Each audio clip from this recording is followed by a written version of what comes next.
আল্লাহ রাব্বুল আলামিন বলেন, হে ঈমানদারেরা, কুতিবা আলাইকুমুস সিয়াম, তোমাদের উপরে রোজা ফরজ করা হয়েছে যেমনি ভাবে অতীতের মানুষের উপরেও ফরজ করা হয়েছিল। এই মাস সিয়াম তথা রোজার মাস, সাথে সাথে কিয়ামের মাস, মানে এই মাসে আমরা তারাবির নামাজ আদায় করি। এই মাস কত গুরুত্বপূর্ণ মাস! এই মাস হলো কোরআন নাজিলের মাস। আল্লাহ তাআলা বলেন, শাহরু রমাদান আল্লাযী উনজিলা ফীহিল কুরআন হুদাল লিন-নাস ওয়া বাইয়িনাতিন মিনাল হুদা ওয়াল ফুরকান। এই রমাদান মাস হলো কোরআন নাজিলের মাস। আর সেই কোরআন কি? কোরআন হলো পার্থক্য, সত্য মিথ্যার মধ্যে পার্থক্য নির্ণয়কারী। কোরআন হলো ফুরকান। তাহলে এই মাস সিয়াম কিয়ামের মাস, এই মাস কোরআন নাজিলের মাস। শুধু তাই না, এই মাস কত বরকতময় মাস। এই মাসে আল্লাহর নবী বলেন, আসমানের দরজাগুলো খুলে দেওয়া হয়, রহমতের দরজাগুলো খুলে দেওয়া হয়, জান্নাতের দরজাগুলো খুলে দেওয়া হয়, জাহান্নামের দরজাগুলো বন্ধ করে দেওয়া হয়। এই মাসে শয়তানকে শিকলে আবদ্ধ করা হয়। শুধু তাই না, এই মাসে আল্লাহ তাআলা বান্দার গুনাহ মাফ করান সহজে। শুধু তাই না, এই মাসে আমল যদি ছোট করা হয়, প্রতিদান বড় দেওয়া হয়। কত অফারের মাস! এই মাসে আমরা অনেক মানুষ ইবাদত করব, রোজা রাখবো না ইনশাআল্লাহ? আমরা রোজা রাখবো, কিন্তু সমস্যা হলো কোথায়?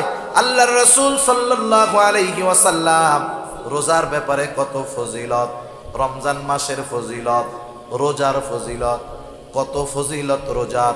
রাসূল আকরাম সাল্লাল্লাহু আলাইহি ওয়াসাল্লাম বলেন, আল্লাহ তাআলা বলেছেন, আস-সাওমু লি ওয়া আনা আজজি বি। নবীজি বলেন, আল্লাহ তাআলা বলেন, সওম হলো আমার জন্য, এর প্রতিদান আমি আল্লাহ নিজেই দিব। শুধু তাই না, রাসূলুল্লাহ সাল্লাল্লাহু আলাইহি ওয়াসাল্লাম আরো কত ফজিলতের কথা জানান। আল্লাহর নবী বলেন, ইন্না ফিল জান্নাতি বাবান ইউকালু লাহুর রায়্যান। নবীজি বলেন, জান্নাতের মধ্যে স্পেশাল একটা দরজা আছে, সেই দরজার নাম হলো রায়্যান। এই দরজা দিয়ে অন্য কেউ ঢুকতে পারবে না। এটা রোজাদারদের জন্য স্পেশাল দরজা, রোজাদারদের জন্য স্পেশাল দরজা। ওই কিয়ামতের দিন ওই দরজার মধ্যে ফেরেশতা দাঁড়ায় থাকবে আর ডাকতে থাকবে, আইনাস সাইমুন, কোথায় রোজাদারেরা আসো। রোজাদারেরা ওই দরজা দিয়ে ঢুকবে, দরজা বন্ধ হয়ে যাবে। রোজাদার ব্যতীত ওই দরজা দিয়ে আর কেউ ঢুকতে পারবে না। অগণিত দুরূদ ও সালাম সাইয়্যিদুল আম্বিয়া, আশরাফুল আম্বিয়া, খাতামুল আম্বিয়া, বিশ্বনবী, শেষ নবী, শ্রেষ্ঠ নবী মুহাম্মদুর রাসূলুল্লাহ সাল্লাল্লাহু আলাইহি ওয়াসাল্লামের প্রতি। আল্লাহ তাআলা আমাদেরকে এখানে আসার বসার তৌফিক দিয়েছেন, তাই আমরা আসতে পেরেছি, বসতে পেরেছি। আল্লাহ তাআলা যদি তৌফিক না দিতেন, আমরা এখানে আসতেও পারতাম না, বসতেও পারতাম না। সময় যত যাচ্ছে, পবিত্র রমজান মাস তত নিকটবর্তী হচ্ছে, ঠিক কিনা? আজকে চাঁদের কয় তারিখ আপনারা জানেন? হ্যাঁ, চাঁদের কয় তারিখ?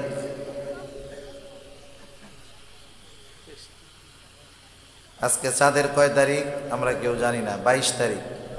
কয় তারিখ?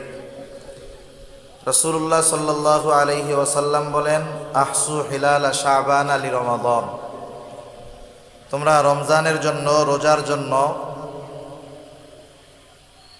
এই চাঁদের হিসাব রাখো। আহসু হিলাল শাবান, শাবানের চাঁদের তারিখগুলা তোমরা গণনা করো, হিসাব করো। কেন? লি রমাদান, রমাদানের জন্য। আজকে ইংরেজি কয় তারিখ জানেন? হ্যাঁ, অনেকে জানলেও এখন বলবে না। আজকে 24 তারিখ। এটা যারা জানেন, এটা জানলে সোয়াবও নাই, না জানলে গোনাও নাই। কিন্তু একটা এলাকার মধ্যে যদি সব মানুষ আরবি তারিখ না জানে, তাহলে সবার গুনাহগার হইতে হবে। কমপক্ষে কিছু মানুষের এটা জানা দরকার, কারণ এই তারিখগুলোর সাথে, চন্দ্র তারিখের সাথে আমাদের প্রত্যেকটা ইবাদত সম্পৃক্ত। রোজা বলেন, যাকাত বলেন, হজ বলেন, এগুলার সাথে চন্দ্র মাসের, চন্দ্র তারিখের সাথে সম্পর্ক। সৌরবর্ষের সাথে এগুলার কোনো সম্পর্ক নাই।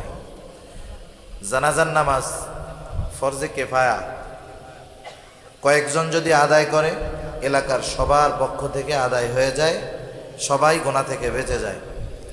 এই তারিখগুলোর বিষয় এরকম, যদি সবাই সবার পক্ষ থেকে কিছু মানুষ এটার হিসাব রাখে তাহলে সবাই মোটামুটি বেঁচে গেল। যদি কেউ নাই জানে তাইলে সবাই গুনার ভাগীদার হওয়া লাগবে। সেজন্য এই তারিখগুলো আমরা হিসাব রাখবো, আমরা গণনা করব। ঠিক আছে ইনশাআল্লাহ? আল্লাহ তাআলা তৌফিক দিক, জোরে বলি আমিন। আমি আপনাদের খেদমতে পবিত্র কোরআনুল কারীমের একটা আয়াত ও রাসূল আকরাম সাল্লাল্লাহু আলাইহি ওয়াসাল্লামের অগণিত হাদিস থেকে নসিহত মাখা একটা হাদিস আপনাদের খেদমতে পাঠ করেছি। উক্ত আয়াতে কারীমার মধ্যে আল্লাহ সুবহানাহু ওয়া তাআলা রাসূল আকরাম সাল্লাল্লাহু আলাইহি ওয়াসাল্লামকে উম্মতকে নসিহত করার জন্য, উপদেশ দেওয়ার জন্য, ওয়াজ করার জন্য আল্লাহ তাআলা আদেশ করেছেন। উম্মতকে নসিহত করার জন্য, ওয়াজ করার জন্য আল্লাহ তাআলা আদেশ করেছেন।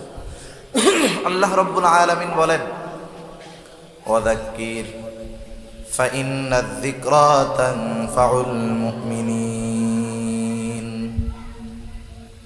আল্লাহ রাব্বুল আলামিন বলেন, নবীকে আপনি নসিহত করেন, উপদেশ দেন। কেন নসিহত করবেন, কেন উপদেশ দিবেন? আল্লাহ রাব্বুল আলামিনই বলেন, ফাইন্নায যিকরা তানফাউল মুমিনিন। কারণ ওয়াজ, নসিহত, উপদেশ এটা হলো মুমিনের জন্য উপকারী। রাসূল আকরাম সাল্লাল্লাহু আলাইহি ওয়াসাল্লাম সেই জন্য নসিহত করেছেন। আল্লাহ রাব্বুল আলামিন যে শুধু রাসূলুল্লাহ সাল্লাল্লাহু আলাইহি ওয়াসাল্লামকে নসিহত করতে বলেছেন বিষয়টা এমন নয়, বরং পবিত্র কোরআনুল কারীমের মধ্যে আল্লাহ রাব্বুল আলামিন বান্দার জন্য ওয়াজ করেছেন। কোরআনুল কারীমের মধ্যে ৬৬৬৬ আয়াত, কেউ বলেন ৬৬২৩ আয়াত। আয়াতের সংখ্যা যেটাই হোক না কেন, কোরআনুল কারীমের মধ্যে ৫০০ আয়াত হলো বিধানাবলী সংক্রান্ত, বাকি ৬১০০-র উপরে আয়াত এগুলা ওয়াজ, নসিহত, উপদেশ, বিভিন্ন রকমের ঘটনা, নবীদের ঘটনা, অতীতকালীন বিভিন্ন জাতির ঘটনা, যারা আল্লাহ তাআলার অবাধ্য হয়েছিল, এমন কিছু নাফরমান ফেরাউন, নমরুদ, হামান, কারুনের ঘটনা। আবার অতীতে যারা আল্লাহ রাব্বুল আলামিনের আদেশ মেনেছিল, এইরকম কিছু মানুষের ঘটনা, আসহাবে কাহাফের ঘটনা, আসহাবে ফিলের ঘটনা, আল্লাহ রাব্বুল আলামিন এগুলা বর্ণনা করেছেন, আমাদেরকে ওয়াজ করেছেন। নিজে তো ওয়াজ করেছেন, রাসূলুল্লাহ সাল্লাল্লাহু আলাইহি ওয়াসাল্লামকে ওয়াজ করার জন্য আদেশ করেছে। কেন ওয়াজ করার জন্য আদেশ? কারণ আল্লাহ তাআলা বলেন, ফাইন্নায যিকরা তানফাউল মুমিনিন। কারণ ওয়াজ, নসিহত, উপদেশ এটা হলো মুমিনের জন্য উপকারী। নবীজির ওয়াজ, নসিহত যারা শুনবে, আমল করবে, ওই মানুষগুলার জন্য সবচেয়ে বড় উপকার, তারা জাহান্নাম থেকে বেঁচে জান্নাতের বাসিন্দা হয়ে যাবে। আল্লাহ তাআলা ওয়াজ করেছেন, নবীকেও আল্লাহ তাআলা ওয়াজ করার আদেশ দিয়েছেন। সেজন্য ওয়াজ করা এটা গুরুত্বপূর্ণ একটা কাজ, নবীওয়ালা কাজ। আর যারা ওয়াজ শুনে, নবীজি ওয়াজ করেছেন সাহাবাদের সামনে। কাদের সামনে? সাহাবাদের সামনে। ওয়াজ শোনাও এটা সাহাবাওয়ালা কাজ। সেজন্য এই দামি কাজটা আমাদেরকে আল্লাহ তাআলা ইখলাসের সাথে আমলের নিয়তে করার তৌফিক দান করুন। আরো জোরে বলি আমিন। আমি আপনাদের খেদমতে নবীজির নসিহত মাখা একটা হাদিস পাঠ করেছি। এই হাদিসের মধ্যে একটা মানুষ, এখানে আমরা যারা আছি সবাই তো মুসলমান নাকি, ইমানদার, তাই না? অন্য ধর্মের যদি কেউ থাকে তাদের জন্য এখানে বসার সুযোগ আছে, তারাও বসতে পারবে, তারাও শুনতে পারবে। কারণ আল্লাহ তাআলা কোরআনের মধ্যে শুধু মুমিনদের জন্য পথ নির্দেশিকা রাখেন নাই। আল্লাহ তাআলা আরেক জায়গায় বলেছেন, কোরআন হলো হুদাল লিন্নাস। সুবহানাল্লাহ। কারণ আমরা হুদাল লিন্নাস, সব মানুষের জন্য হেদায়াত। দুনিয়াতে অনেক কাফের, মুশরিক কোরআনের বিরোধিতা করত, কিন্তু কোরআন শুনে, কোরআন তিলাওয়াত শুনে ইসলামের বড় বড় শত্রুরাও কোরআনের মাধুর্যতায় ইসলামের পথে চলে এসেছে। ঠিক কিনা বলুন? এরকম অনেক মানুষ আছে যাদের হেদায়াত পাওয়ার অন্যতম কারণ হয়েছে কোরআনুল কারীম। সেজন্য সবাই শুনতে পারে, কোনো অসুবিধা নেই। রাসূলুল্লাহ সাল্লাল্লাহু আলাইহি ওয়াসাল্লাম যেই নসিহতগুলা করেছেন, এই নসিহতগুলা খুব গুরুত্বপূর্ণ নসিহত। যেই হাদিসটা আমি আপনাদের খেদমতে পাঠ করেছি, উক্ত হাদিসের মধ্যে আমরা যদি মানুষের মধ্যে সবচাইতে বড় আবেদ হতে চাই, আবেদ বুঝেন তো? আবেদ হলো সে যে বেশি বেশি ইবাদত করে। আমরা আবেদ কাকে বলি? নামাজ পড়ে, রোজা রাখে, যথাসময়ে সব হুকুম আহকাম মেনে চলে, অতিরিক্ত ইবাদতগুলা করে, নফল ইবাদত করে, নফল রোজা রাখে, তাসবিহ তাহলিল সব সময় পাঠ করে। আমরা লোকটাকে বলি লোকটা বড় ইবাদত গুজার, লোকটা বড় আবেদ। ঠিক কিনা বলেন? আমরা যারা মুমিন, আমরা সবাই মানুষের মধ্যে সবচাইতে বড় আবেদ হতে চাই কি চাই না? তাহলে সবচাইতে বড় আবেদ হতে হলে কি করণীয় নবীজি এখানে বলে দিয়েছেন। এরপরে রাসূলুল্লাহ সাল্লাল্লাহু আলাইহি ওয়াসাল্লাম বলেছেন, সবাই ধনী হতে চায়, কেউ গরিব থাকতে চায় না। কেউ চায় না যে আমি গরিব থাকি, অন্যের মুখাপেক্ষী হই। কেউ কি চায়? আল্লাহ রাসূল জানায় দিয়েছেন কেমন করে একটা মানুষের মধ্যে সবচাইতে বেশি ধনী হতে পারে। সুবহানাল্লাহ।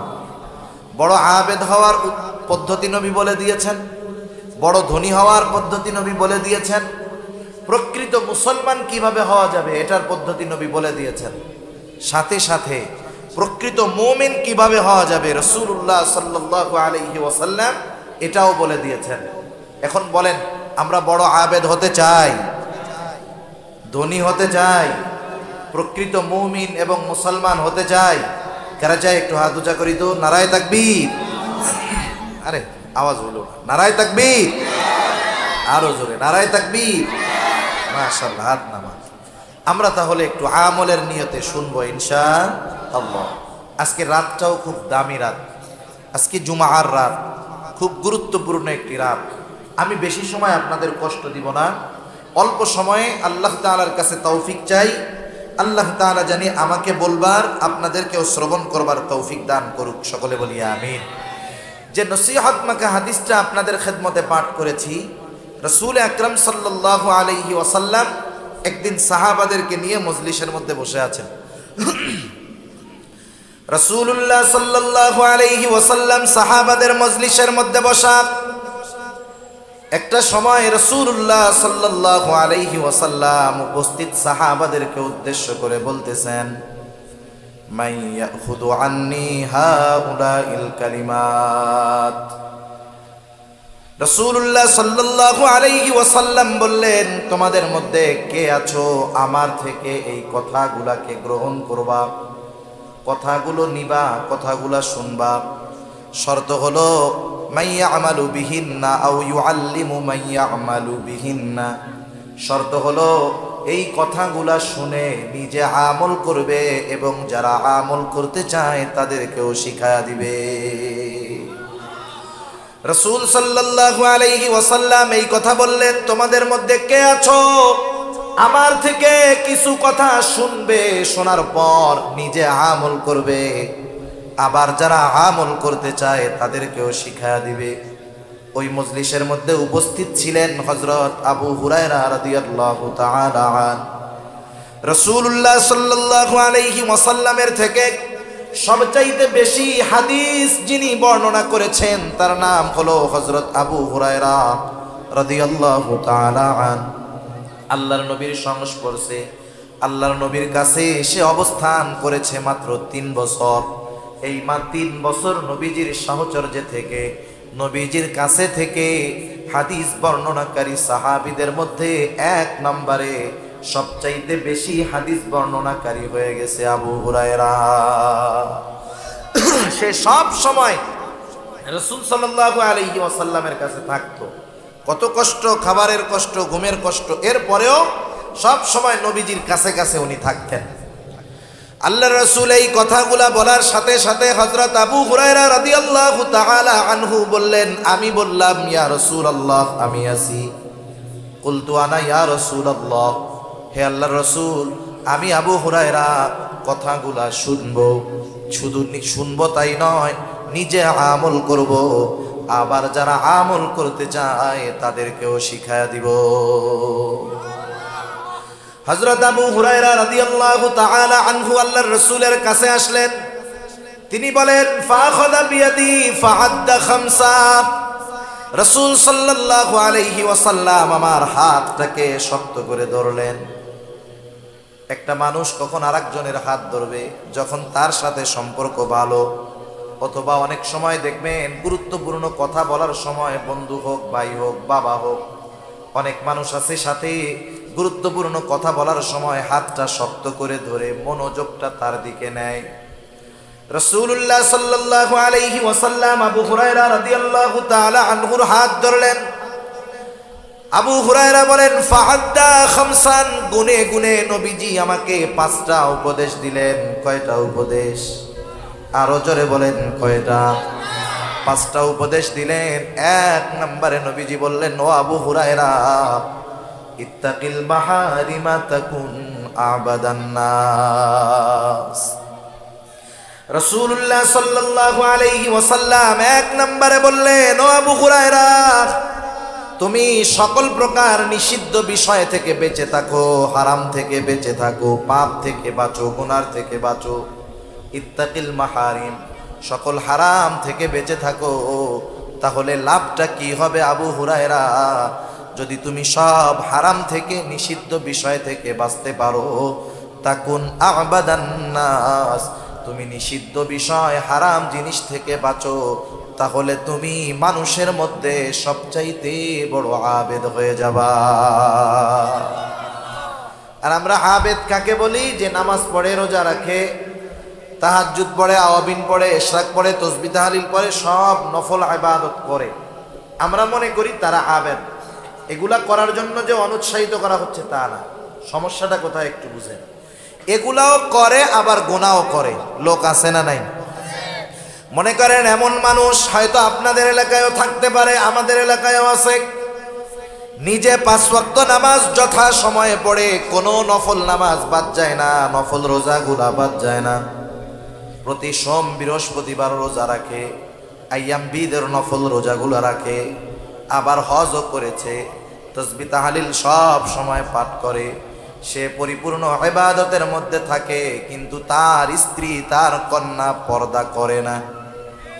এমন ইবাদতওয়ালা লোক আছে না নাই? মনে রাখতে হবে, এই লোকটা যদিও ইবাদত করতেছে কিন্তু গুনাহ ছাড়তে পারে নাই, পরিবারকে গুনাহ থেকে বিরত রাখতে পারে নাই, প্রকৃতপক্ষে লোকটা আবেদ হতে পারে না। সেজন্য নিষিদ্ধ বিষয় থেকে বাঁচলে আবেদ হওয়া যায়।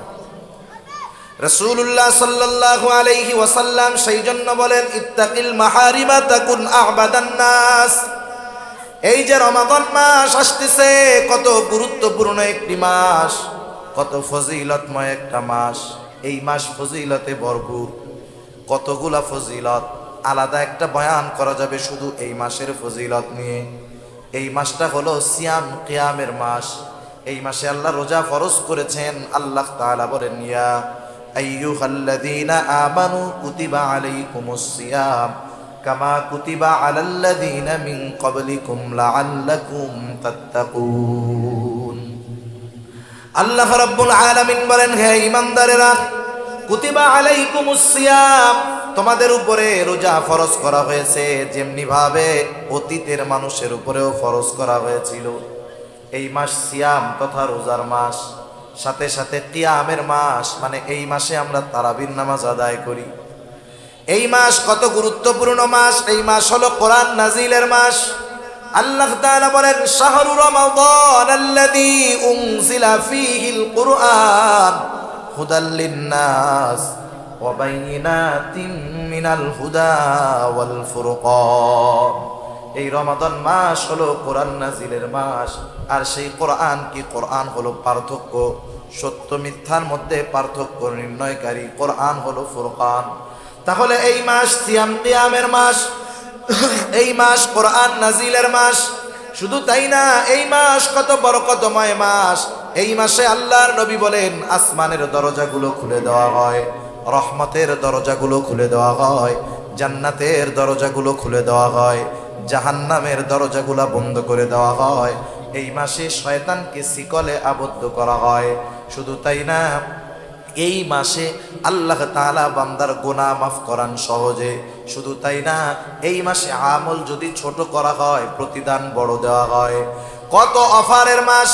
এই মাসে আমরা অনেক মানুষ ইবাদত করব, রোজা রাখবো না ইনশাআল্লাহ? আমরা রোজা রাখবো, কিন্তু সমস্যা হলো কোথায়? আল্লাহর রাসূল সাল্লাল্লাহু আলাইহি ওয়াসাল্লাম রোজার ব্যাপারে কত ফজিলত, রমজান মাসের ফজিলত, রোজার ফজিলত, কত ফজিলত রোজার। রাসূল আকরাম সাল্লাল্লাহু আলাইহি ওয়াসাল্লাম বলেন, আল্লাহ তাআলা বলেছেন আস-সাওমু লি ওয়া আনা আজজি বি। নবীজি বলেন, আল্লাহ তাআলা বলেন সওম হলো আমার জন্য, এর প্রতিদান আমি আল্লাহ নিজেই দিব। শুধু তাই না, রাসূলুল্লাহ সাল্লাল্লাহু আলাইহি ওয়াসাল্লাম আরো কত ফজিলতের কথা জানান। আল্লাহর নবী বলেন, ইন্না ফিল জান্নাতি বাবান ইউকালু লাহুর রায়্যান। নবীজি বলেন, জান্নাতের মধ্যে স্পেশাল একটা দরজা আছে, সেই দরজার নাম হলো রায়্যান। এই দরজা দিয়ে অন্য কেউ ঢুকতে পারবে না। এটা রোজাদারদের জন্য স্পেশাল দরজা, রোজাদারদের জন্য স্পেশাল দরজা। ওই কিয়ামতের দিন ওই দরজার মধ্যে ফেরেশতা দাঁড়ায় থাকবে আর ডাকতে থাকবে, আইনাস সাইমুন, কোথায় রোজাদারেরা আসো।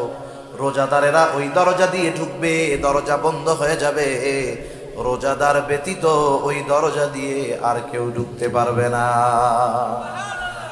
শুধু তাই না, রাসূল আকরাম সাল্লাল্লাহু আলাইহি ওয়াসাল্লাম আর হাদিসের মধ্যে বলেন, আল্লাহ রাব্বুল আলামিনের নবী জানায় দেন, আস-সাওমু জুন্নাতুন, সাওম হলো ঢাল স্বরূপ। মানুষ যেমন নিজেকে শত্রুর অস্ত্রের থেকে ঢালের দ্বারা নিজেকে যেমন হেফাজত করে, রোজাদার কিয়ামতের দিন তার রোজার দ্বারা নিজেকে জাহান্নামের আগুন থেকে হেফাজত করবে। কত ফজিলত! রোজাদার না খায়া থাকলে একটা গন্ধ হয় গালে, অনেকে বুঝে না, অনেকে মনে করে রোজার দিন তো মুখে গন্ধ হইলে আল্লাহর কাছে খুব ভালো লাগে, এই চিন্তা কইরা মেসওয়াকও বাদ বেরাসও বাদ কিছুই করে না। আছে না এরকম? খবরদার, এই চিন্তা করা যাবে না যে মুখের গন্ধ, না না। সারাদিন না খাইলে পাকস্থলী যখন শুকনা থাকে, খালি হয়ে যায়, একটা গন্ধ সৃষ্টি হয়। দাঁত না মাজার কারণে ওই গন্ধটা না, সেজন্য মেসওয়াক করতে হবে রোজার দিনে, কোনো সমস্যা নেই। ওই পাকস্থলী খালি থাকার কারণে একটা গন্ধ হয়। যেমন আপনি যখন বাড়িতে যান বা গ্রামের বাড়িতে যান বা বাসা থেকে অনেক দিনের জন্য বের হন, বাসা ধুয়ে মুছে পরিষ্কার করে রেখে যাওয়ার পরেও 2-3 সপ্তাহ পরে যখন বাসায় আসেন, একটা গন্ধ সৃষ্টি হয়, নাকে পাওয়া যায়, ঠিক কিনা বলেন? ওই রকম পাকস্থলীতে যখন খাবার যায় না, শুকনা থাকে, একটা গন্ধ বের হয়। রাসূলুল্লাহ সাল্লাল্লাহু আলাইহি ওয়াসাল্লাম বলেন, লা খুলুফু ফামিস সাইমি আতয়াবু ইনদাল্লাহি মির রিহিল মিস্ক। নবীজি বলেন, রোজাদার রোজা রাখার কারণে, না খাওয়ার কারণে যেই গন্ধ হয়, মুখের মধ্যে যেই গন্ধ সৃষ্টি হয়, নবীজি বলেন ওই গন্ধটা আল্লাহ তাআলার কাছে মিশক আম্বরের চাইতেও বেশি প্রিয়। লা খুলুফু ফামিস সাইমি আতয়াবু ইনদাল্লাহি মির রিহিল মিস্ক। রোজার আরো আরো ফজিলত আছে, অভাব নাই ফজিলতের। এই যে রোজাটা যে আমরা রাখবো, সমস্যা হলো কি জানেন? আমরা রোজাটাকে মনে করি যে রোজা না খায়া থাকার নাম। সেহরি খাইলাম, সারাদিন যা খুশি করলাম, খালি খাইলে আর পান না করলে হলো, আর ইফতারির সময় ইফতার করলাম, আমি রোজাদার না। সওম, সওম আরবি, রোজা ফার্সি। আর সওম শব্দের অর্থ হলো আল ইমসাকু আনিশ শাই, কিছু জিনিস থেকে বিরত থাকা, খাওয়া, স্ত্রীর কাছে যাওয়া, পান করা, এগুলা থেকে বিরত থাকা। সাথে সাথে আরো কিছু বিষয় থেকে বিরত থাকতে হবে। নবীজি এক হাদিসের মধ্যে বলেন, কারো রোজা হয় শুধু না খেয়ে থাকার নামান্তর। তারা সারাটা দিন না খেয়ে থাকে, এটাই হয়, বাকি কিছু হয় না। কারণ কি? কারণ ওই আল্লাহর বান্দা না খেয়ে আছে, রোজাও আছে, আবার মিথ্যা কথা বলতেছে, গুনাহ করতেছে, চোখের গুনাহ করতেছে, হাতের গুনাহ করতেছে, জবানের গুনাহ করতেছে, অন্যর হক নষ্ট করতেছে। রোজার মধ্যে সময় কাটে না, মোবাইলে গেমস খেলা কাটাইতেছে, সিনেমা দেখে সময় কাটাইতেছে। আল্লাহর কসম, যার রোজাটা হবে সাথে গুনাহ থাকবে, তার রোজা তাকে জাহান্নামের আগুন থেকে বাঁচাবে না। তার রোজা তাকে জাহান্নামের আগুন থেকে বাঁচাতে পারবে না। এজন্য নবীজি বলেন, কারো রোজা হয় না খেয়ে থাকার নামান্তর, এর দ্বারা কোনো মতে ফরজ আদায় হয়ে যায়, কিন্তু এক্সট্রা ফজিলত পাওয়া যায় না। মনে করেন 100-র মধ্যে 33 পাইলে পাস। কত পাইলে পাস? 33 পাইলে পাস। একজন 100-তে পাইছে 33, আর একজন পাইছে 100-তে 90। দুইজনেরই প্রাথমিক ফলাফল পাস, দুজনেরটাই কি পাস। একজন কোনো মতে পাস, আর একজন ভালো মতো পাস। একজন কোনো মতে পাস, আর একজন ভালো মতো পাস। বলেন তো, কোনো মতো পাস নিয়ে, মোটামুটি ফেলের পরে কোনো মতে পাস নিয়ে কোনো ভার্সিটিতে অ্যাডমিশন নেওয়া যাবে? ফর্মই তো তোলা যাবে না। এই বেটাও পাস, সেজন্য যে গোল্ডেন এ প্লাস পেয়েছে ও সারা বাংলাদেশের যে কোনো ভার্সিটির ফর্ম উঠাতে পারবে, যে কোনো জায়গায় অ্যাপ্লাই করতে পারবে, ভর্তি পরীক্ষা দিতে পারবে। কিন্তু যে কোনো মতে পাস, সে কোনো মতে ঠেলা ঠুইলা মান সম্মান বাঁচাইছে, এই আর কি। এই পাশের দ্বারা চাকরি, ভালো জায়গায় ভর্তি, এটা অসম্ভব। ঠিক কিনা বলুন? ওই রকম ভাবে যে না খায়া থাকে তারটা কোনো মতে রোজা হয়, কিন্তু ওই রোজার দ্বারা আল্লাহর থেকে প্রতিদান পাওয়া যায় না, জাহান্নামের আগুন থেকে ওই রোজা তাকে রক্ষা করতে পারে না। এজন্য যেহেতু আমরা কষ্ট করে রোজা রাখবো, রাতের বেলা তারাবি আদায় করব, আমরা প্রত্যেকেই সচেষ্ট থাকব। আমার না খেয়ে থাকা হবে একটা রোজা, আর সারাদিন গুনাহ, অপরাধ, অন্যায় থেকে বাঁচার মাধ্যমে হবে আর একটা রোজা। সেজন্য আমরা বিরত রাখবো নিজেদের জবান, চোখ, সকল প্রকার গান, বাদ্য, গুনাহ থেকে। ওই সময় তো করবোই, সব সময়ের জন্য সবগুলা ছাড়বো, কিন্তু ওই সময়ের জন্য স্পেশালভাবে ত্যাগ করার অভ্যাস করব। কারণ কি? কারণ রোজা আমাদেরকে আত্মসংযমের শিক্ষা দিবে, রোজা আমাদেরকে গুনাহমুক্ত জিন্দেগি গঠনের শিক্ষা দিবে। ওই কথাই নবীজি বলতেছেন, ও আবু হুরায়রা, ইবাদত করে কেউ আবেদ হতে পারে না যদি সাথে সে গুনাহ করে। তুমি ইবাদত করবা, গুনাহগুলো আগে ছাড়ো। তুমি গুনাহ ছাড়ো, অল্প ইবাদত করলেও, দুনিয়ার মানুষ আবেদ না বললেও আল্লাহর দরবারে তুমি আবেদ বলে গৃহীত হয়ে যাবা। সুবহান। সেজন্য নবীও বলেন, আল্লাহ তাআলা বেশি ইবাদত চায় না। রাসূল আকরাম সাল্লাল্লাহু আলাইহি ওয়াসাল্লাম বলেন, আখলিস দীনাকা ইয়াকফিকাল আমালুল কলিল। তোমার ঈমান খাঁটি করো, অল্প আমল নাজাতের জন্য যথেষ্ট হয়ে যাবে। সেজন্য গুনাহমুক্ত আমল যদি হয়, গুনাহমুক্ত জিন্দেগি যদি হয়, গুনাহমুক্ত জিন্দেগি গঠনের অভ্যাস যদি হয়ে যায়, পাপমুক্ত জিন্দেগি যদি আমরা গঠন করতে পারি, আমরা আমল অল্প করলেও আল্লাহর দরবারে আবেদ বলে স্বীকৃতি হয়ে যায়। সেজন্য গুনাহমুক্ত ইবাদত হবে, গুনাহ ছাড়তে হবে, অপরাধ ছাড়তে হবে, হারাম থেকে বেঁচে থাকতে হবে, গুনাহ ছাড়ার প্রতিজ্ঞা করতে হবে। কারণ অনেক মানুষ আছে একটা গুনাহ ছেড়ে তাওবা নসিব হয়েছে, আল্লাহর জান্নাতের বাসিন্দা হয়ে গেছে, আছে না নাই? সেজন্য আমরা জীবনের প্রত্যেকটা কাজ যদি শেষ কাজ মনে করে করি, তাহলে গুনাহমুক্ত জিন্দেগি গঠন করা সহজ। আরে গুনাহ ছেড়ে নেকের কাজ করে নাই, গুনাহ ছাড়ছে, তাওবা করছে, ও আল্লাহর দরবারে প্রিয় বান্দা হয়ে আল্লাহর দরবারে হাজির হয়েছে। সুবহানাল্লাহ। সেজন্য গুনাহ ছাড়ার দরকার, পাপ মুক্ত জিন্দেগি দরকার। রাসূলুল্লাহ সাল্লাল্লাহু আলাইহি ওয়াসাল্লাম সাহাবাদের সামনে বনি ইসরাইলের এক জালেমের ঘটনা বারবার বর্ণনা করে শোনাইছেন। রাসূলুল্লাহ সাল্লাল্লাহু আলাইহি ওয়াসাল্লাম বলেন, অতীতকালে বনি ইসরাইলের মধ্যে একজন জালেম ছিল। জালেম, সেই জালেমের নাম হলো কিফিল। হাদিসের মধ্যে আসছে কাফালাম, কিফিল হলো তার নাম। এই লোকটার ব্যাপারে নবীজি বলেন, এমন কোন গুনাহ নাই যেটা কিফিল করে নাই, এমন কোন গুনাহ নাই যেটা কিফিল করে নাই। রাসূল আকরাম সাল্লাল্লাহু আলাইহি ওয়াসাল্লাম বলেন, একদিন ওই জালেম কিফিলের কাছে একটা লোক আসছে, একটা মহিলা আসছে কিছু টাকা নেওয়ার জন্য। মহিলা জালেম কিফিলের কাছে এসে বলে, ও কিফিল, আমি অভাবে পড়েছি, কষ্টে আছি, কিফিল আমাকে কিছু সহযোগিতা করো, আমাকে কিছু টাকা ধার দাও।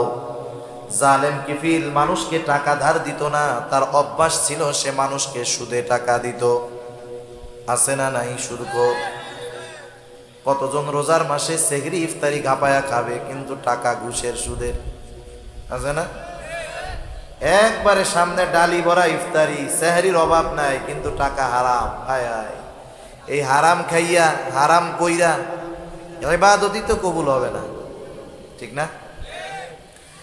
জালেম কিফিল বলে, আমি কাউকে টাকা ধার দেই না, আমার থেকে টাকা নাও, সুদে নিতে হবে। মহিলা অভাবে পড়ে গেছে, হওয়ার ওয়াদা দাও। হাদিসের মধ্যে আসছে, কাদাল ফাকিরু আইয়াকুনা কুফরা, দারিদ্রতা মানুষকে কুফরি পর্যন্ত পৌঁছায়া দেয়। আপনার আমার আশেপাশে অনেক মানুষ আছে অপরাধের সাথে সম্পৃক্ত, নারী হোক পুরুষ হোক। কেউ চুরি করে, কেউ অন্যান্য অনেক অপরাধের পথে আছে, অর্থ উপার্জনের জন্য ওই অবৈধ পন্থা অবলম্বন করে। আপনি একটু নিরিবিলি তাকে ডাক দিয়ে জিজ্ঞাসা করবেন যে তুমি যে চুরি করতেছো, এই লাইনে আসছো, এটা কি ভালো কাজ, কেন আসছো? অধিকাংশ মানুষের উত্তর একটাই হবে আমার মনে হয়, যে এই পথে আমার আসার কারণ হলো আমার অভাব। আমি অভাবের কারণে চুরি করি, অভাবের কারণে ছিনতাই করি। একটা সময় আস্তে আস্তে সে কি হবে? চোর থেকে ডাকাত হবে, খুনি হবে, সন্ত্রাসী হবে, ঠিক কিনা বলেন? এখন এখানে আমাদের কিছু সামাজিক দায়বদ্ধতা আছে, শহরে হোক গ্রামে হোক। আমি যখন দেখব আমার কোনো প্রতিবেশী অভাবের কারণে তার স্বভাব নষ্ট হচ্ছে, গোনার পথে যাচ্ছে, ছেলে হোক মেয়ে হোক পুরুষ হোক নারী হোক, তখন তার প্রতিবেশী হিসাবে আমার দায়িত্ব হলো, আমি যদি সামর্থ্যবান হই, আমার আশেপাশে বন্ধু বান্ধব যদি সামর্থ্যবান থাকে, আমাদের উচিত হবে তাকে সহযোগিতা করা, গোনার থেকে ফেরানো। কারণ ওই ছেলেটা চুরি করেছে, আপনি যদি তাকে মামলা দিয়ে জেলে দেন, ও জেলের মধ্যে গিয়ে তো আর আল্লাহর ওলিদের সাথে থাকবে না। ও চুরি ডাকাতি করছে, ওদেরকে চোর ডাকাতদের সাথেই রাখবে। ওইখানে গিয়ে চুরির দায়ে জেলে গিয়ে ডাকাতি শিখে আসবে, এরপরে আইসা ডাকাতি করবে। যারা ওকে জেলে দিয়েছে তাদের বাড়িতে ডাকাতি করবে, খুনিদের সাথে থেকে খুন কিভাবে করতে হয় শিখে আসবে। ওই পরিস্থিতি হওয়ার আগে আপনারা 10 জন 20 জন 30 জন 40 জন মিলে আপনারা কিছু টাকা দিয়ে 200 500 100 টাকা দিয়ে একটা রিক্সা কিনে দেন না। এরপরে ওরে বলেন যে এই যে 10,000 20,000 টাকা দিয়ে তোর একটা রিক্সা কিনে দিলাম, তুই রিক্সা চালায় খা, তবু গোনার পথে যাস না। একটু আবেগ নিয়ে বলেন, দরদ নিয়ে বলেন। এই ছোট একটু সামাজিক কাজ, সমাজের কর্ম, 10 জনে মিলে একটু সহযোগিতা একটা মানুষকে পাপের থেকে ফেরাতে পারে, ঠিক কিনা বলেন? একটা পরিবারের খাবারের ব্যবস্থা করতে পারে। সেজন্য এই বিষয়গুলো আমাদের খেয়াল রাখার দরকার। কারণ কি জানেন? কারণ আমি সামর্থ্যবান মানুষ, আমাকে আল্লাহ তাআলা ক্ষমতা দিয়েছে, আমি খেতে পারি, আর একজনকে খাওয়াতে পারি। আমার কোনো প্রতিবেশী যদি অপরাধ করে, গুনাহ করে, কিয়ামতের দিন যদি আল্লাহর দরবারে সে আসামির কাঠগড়ায় যায়, সে একা ওই কাঠগড়ায় দাঁড়াবে না। আমি সামর্থ্য থাকার পরেও তাকে সহযোগিতা না করার কারণে ওই অপরাধীর সাথে আমাকেও আল্লাহর আদালতে অপরাধীর সাথে দাঁড়াতে হবে, ঠিক কিনা বলুন? সেজন্য হাদিসের মধ্যে আসছে, কিয়ামতের দিন আল্লাহ রাব্বুল আলামিন একদল মানুষকে বলবে, শোনো, আমি অভুক্ত ছিলাম, দুনিয়াতে তোমরা আমাকে খানা দাও নাই। আমি পিপাসিত ছিলাম, আমাকে তোমরা পানি দাও নাই। আমি বস্ত্রহীন ছিলাম, বস্ত্র দাও নাই। মানুষরা বলবে, আল্লাহ, আপনার তো এগুলার কোনো কিছুর প্রয়োজন নাই, আপনি কারো মুখাপেক্ষী নয়, এগুলার মুখাপেক্ষী নয়। আপনাকে যদি পাইতাম অবশ্যই দিতাম। তখন আল্লাহ তাআলা বলবে, হো আমার গোলাম, তোমার প্রতিবেশী অভুক্ত ছিল, তাকে তুমি খানা দাও নাই। বস্ত্রহীন ছিল, বস্ত্র দাও নাই। পিপাসিত ছিল, পানি দাও নাই। চিকিৎসার দরকার ছিল, তুমি চিকিৎসা করাও নাই। অথচ তুমি সামর্থ্যবান ছিলা, তুমি যদি তোমার প্রতিবেশীকে সাহায্য সহযোগিতা করতা, ওইটা আমি আল্লাহ পেয়ে যাইতাম। সেজন্য কোন প্রতিবেশী যদি অভাবগ্রস্ত থাকে, সেটা খেয়াল রাখার দায়িত্ব আমাদের। যাই হোক, এইবার জালেম কিফিলের শর্ত মহিলা মেনে নিল। অভাবের কারণে, প্রয়োজনের কাছে হেরে গেল মহিলা। জালেম কিফিলের শর্ত মেনে নিল।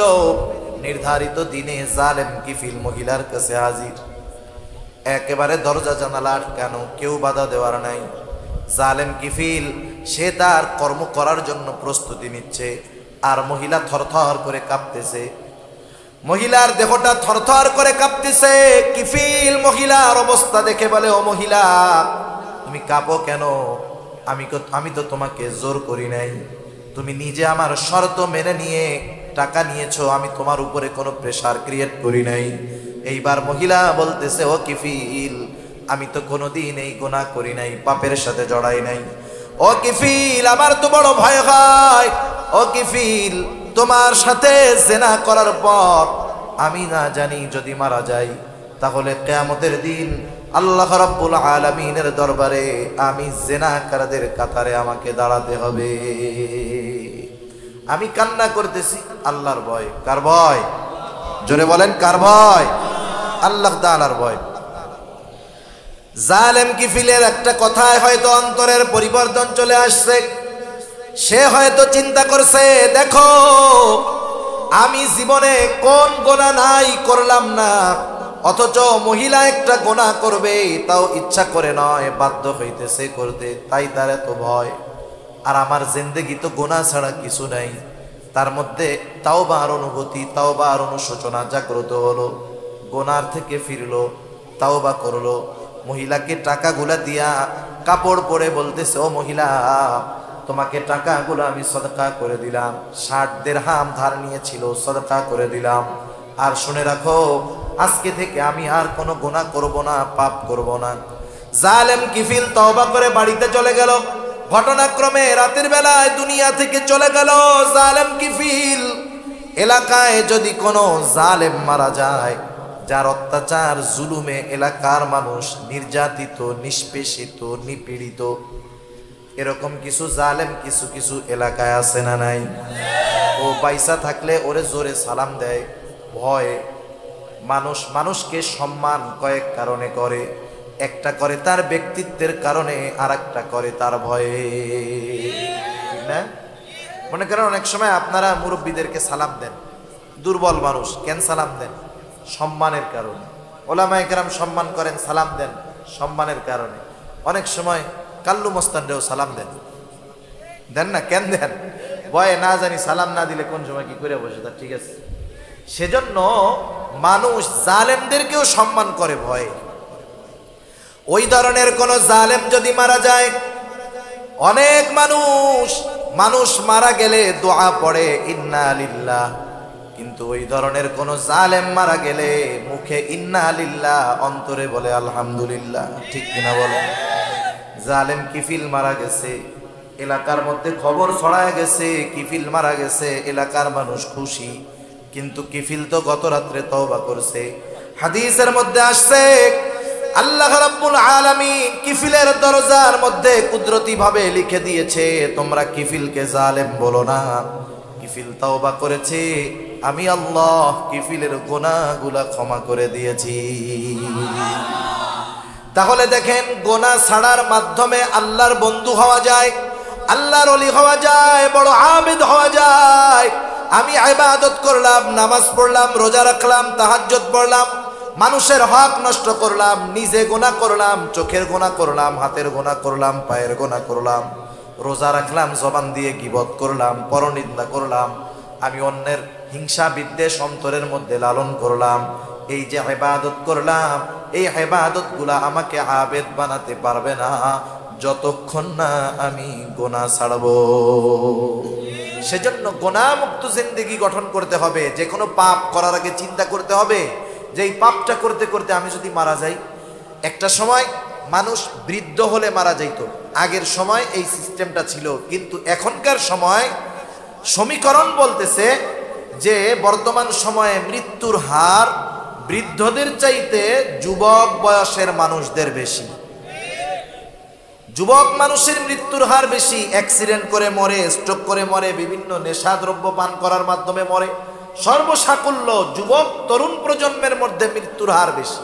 মনে করেন আপনি সিনেমা দেখতেছেন একা একা এক রুমে, কেউ দেখতেছে না, এটা দেখতে দেখতে যদি আপনি মারা যান, বলেন তো ওইখানে তো গুনাহ হবে, রহমতের ফেরেশতা আসতে পারবে? তাহলে এই মৃত্যুটা কেমন মৃত্যু হবে? আপনি রাতে ঘুম আসতেছে না, কানের মধ্যে ইয়ারফোন দিয়ে, হেডফোন দিয়ে আপনি গান শুনতে শুনতে ঘুমাচ্ছেন। এই ঘুম তো আপনার জীবনের শেষ ঘুম হতে পারে। আপনি কি করতে করতে ঘুমাইলেন চিন্তা করেন তো। ইমানি মৃত্যু সম্ভব? আপনি বাসে গেছেন, রোড অ্যাক্সিডেন্টে মারা যায়, আমরা তো দোয়া করি আল্লাহ তার শহীদের দরওয়াজা দিয়েন, শহীদের মর্তবা দিয়েন, কিন্তু ও যখন বাস অ্যাক্সিডেন্ট করতেছিল তখন গান শুনতে শুনতে ঘুমাইতেছিল। সেজন্য গুনাহ ছাড়তে হবে আগে। গোনাহ ছাড়া ছাড়া বড় আবেদ হওয়া যায় না। এজন্য রাসূলুল্লাহ সাল্লাল্লাহু আলাইহি ওয়াসাল্লাম এক নম্বরে বললেন, ইত্তাকিল মাহারিমা তাকুন আ'বাদান নাস। ও আবু হুরায়রা, তুমি নিষিদ্ধ বিষয়গুলো ছাড়ো, মানুষের মধ্যে বড় আবেদ হয়ে যাবা। আর একটা হাদিস আপনাদেরকে শোনাই।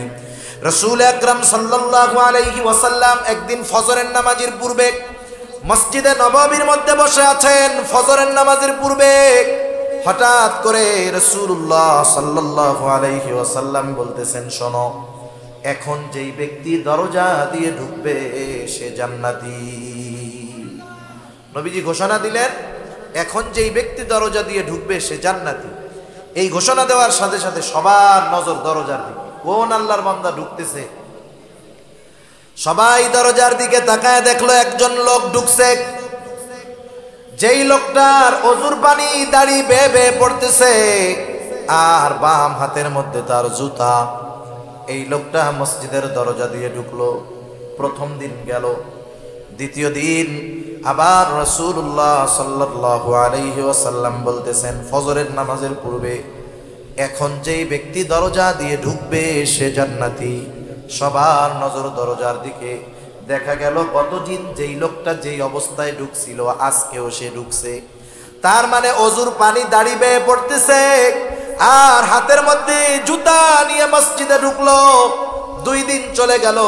তৃতীয় দিন ফজরের নামাজের পূর্বে আবার রাসূলুল্লাহ সাল্লাল্লাহু আলাইহি ওয়াসাল্লাম বলেন, শোনো, এখন যেই ব্যক্তি দরজা দিয়ে ঢুকবে সে জান্নাতি।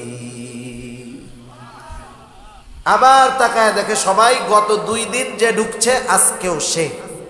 এক লোকের ব্যাপারে নবীজির ঘোষণা পরপর 3 দিন যে লোকটা জান্নাতি, এই লোকটা যে জান্নাতি কোনো সন্দেহ আছে? কোনো সন্দেহ নেই। একজন সাহাবী, তার নাম হলো আব্দুল্লাহ ইবনে আমর ইবনুল আস রাদিয়াল্লাহু তাআলা।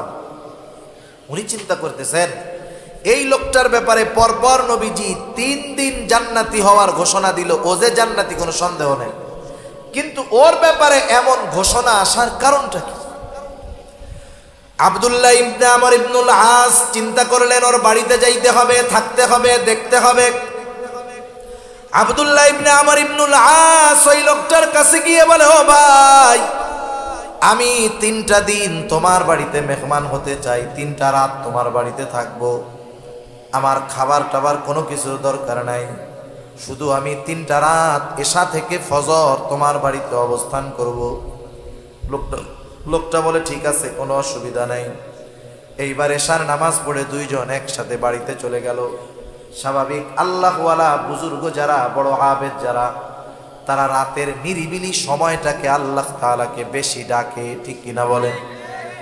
এইবার ওই লোকটা অপেক্ষা করতেছে, আব্দুল্লাহ ইবনে আমর ইবনুল আস অপেক্ষা করতেছে যে লোকটা কখন ঘুম থেকে উঠবে আর তার স্পেশাল আমলগুলা শুরু করে দিবে। অপেক্ষায় আছে। সারা রাত জেগে থাকলো আব্দুল্লাহ ইবনে আমর ইবনুল আস, কিন্তু লোকটার ঘুম থেকে উঠার নামে কোনো খবর নাই। ফজরের আজান দিল আর ঘুম থেকে উঠলো। প্রথম দিন সারা রাত জেগে থাকলো কিন্তু কোনো আমল দেখলো না। দ্বিতীয় দিন রাত আবার চিন্তা করতেছে আজকে বুঝি কিছু আমল করতে পারে, হয়তো গতকাল কোনো কারণে ঘুম থেকে উঠতে পারে নাই। আবার সারা রাত সজাগ, এশার নামাজ পড়ে ঘুমায়, ফজরের নামাজে উঠে। চিন্তা করলো 2টা দিন চলে গেল, রাতে তো ঘুম থেকেই উঠলো না। এইবার তৃতীয় দিন অপেক্ষমান, সারা রাত সজাগ, আল্লাহর বান্দা আজকেও এশার নামাজ পড়ে ঘুমায়। এশার আজান না ফজরের আজান দিল আর ঘুম থেকে উঠলো। 3 দিন সারা রাত জায়গা থেকে দেখলো কোনো আমল নাই। কি করলো সারা রাত? কিছুই না, খালি ঘুমাইছে। আব্দুল্লাহ ইবনে আমর ইবনুল আস রাদিয়াল্লাহু তাআলা আনহু ওনার কৌতূহল আর দমন করে রাখতে পারেন নাই। এইবার লোকটাকে জিজ্ঞাসা করতেছে, ও ভাই, আমি পরপর 3টা রাত তোমার বাড়িতে অবস্থান করার কারণ হলো, আল্লাহর নবী, আমি তোমার বাড়িতে যেই 3 দিন অবস্থান করলাম তার আগের 3টা দিন ফজরের নামাজের পূর্বে তোমার ব্যাপারে জান্নাতি হওয়ার ঘোষণা দিয়েছেন। আমি একটু দেখতে চেয়েছিলাম তুমি কোন স্পেশাল আমল করো যার কারণে আল্লাহর নবী তোমার ব্যাপারে জান্নাতের সুসংবাদ দিয়ে দিলেন। এই স্পেশাল আমলটা দেখার জন্য আসলাম, কিন্তু তুমি তো এশার নামাজ পড়ে ঘুমাও আর ফজরের আজান দিলে উঠো, কারণটা কি? এইবার লোকটা বলে, শোনো ভাই, রাসূলুল্লাহ সাল্লাল্লাহু আলাইহি ওয়াসাল্লাম যদি আমার ব্যাপারে এমনটা বলে থাকেন তো আলহামদুলিল্লাহ।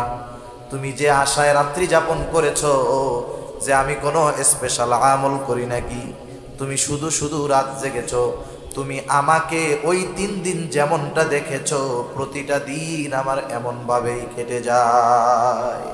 তার মানে আমি রাত্রে জাগিও না, কোনো নফল ইবাদত করি না। যারা করে অভ্যাস আছে, যারা করেন বাদ দিবেন না, এটা আমি অন্য জিনিসের জন্য বলতেছি। এখন দেখেন, তাহলে তুমি কোন আমলের কারণে এমন হয়েছে? বলে হ্যাঁ, আমার একটা জিনিস মনে হয় এটার জন্য হতে পারে।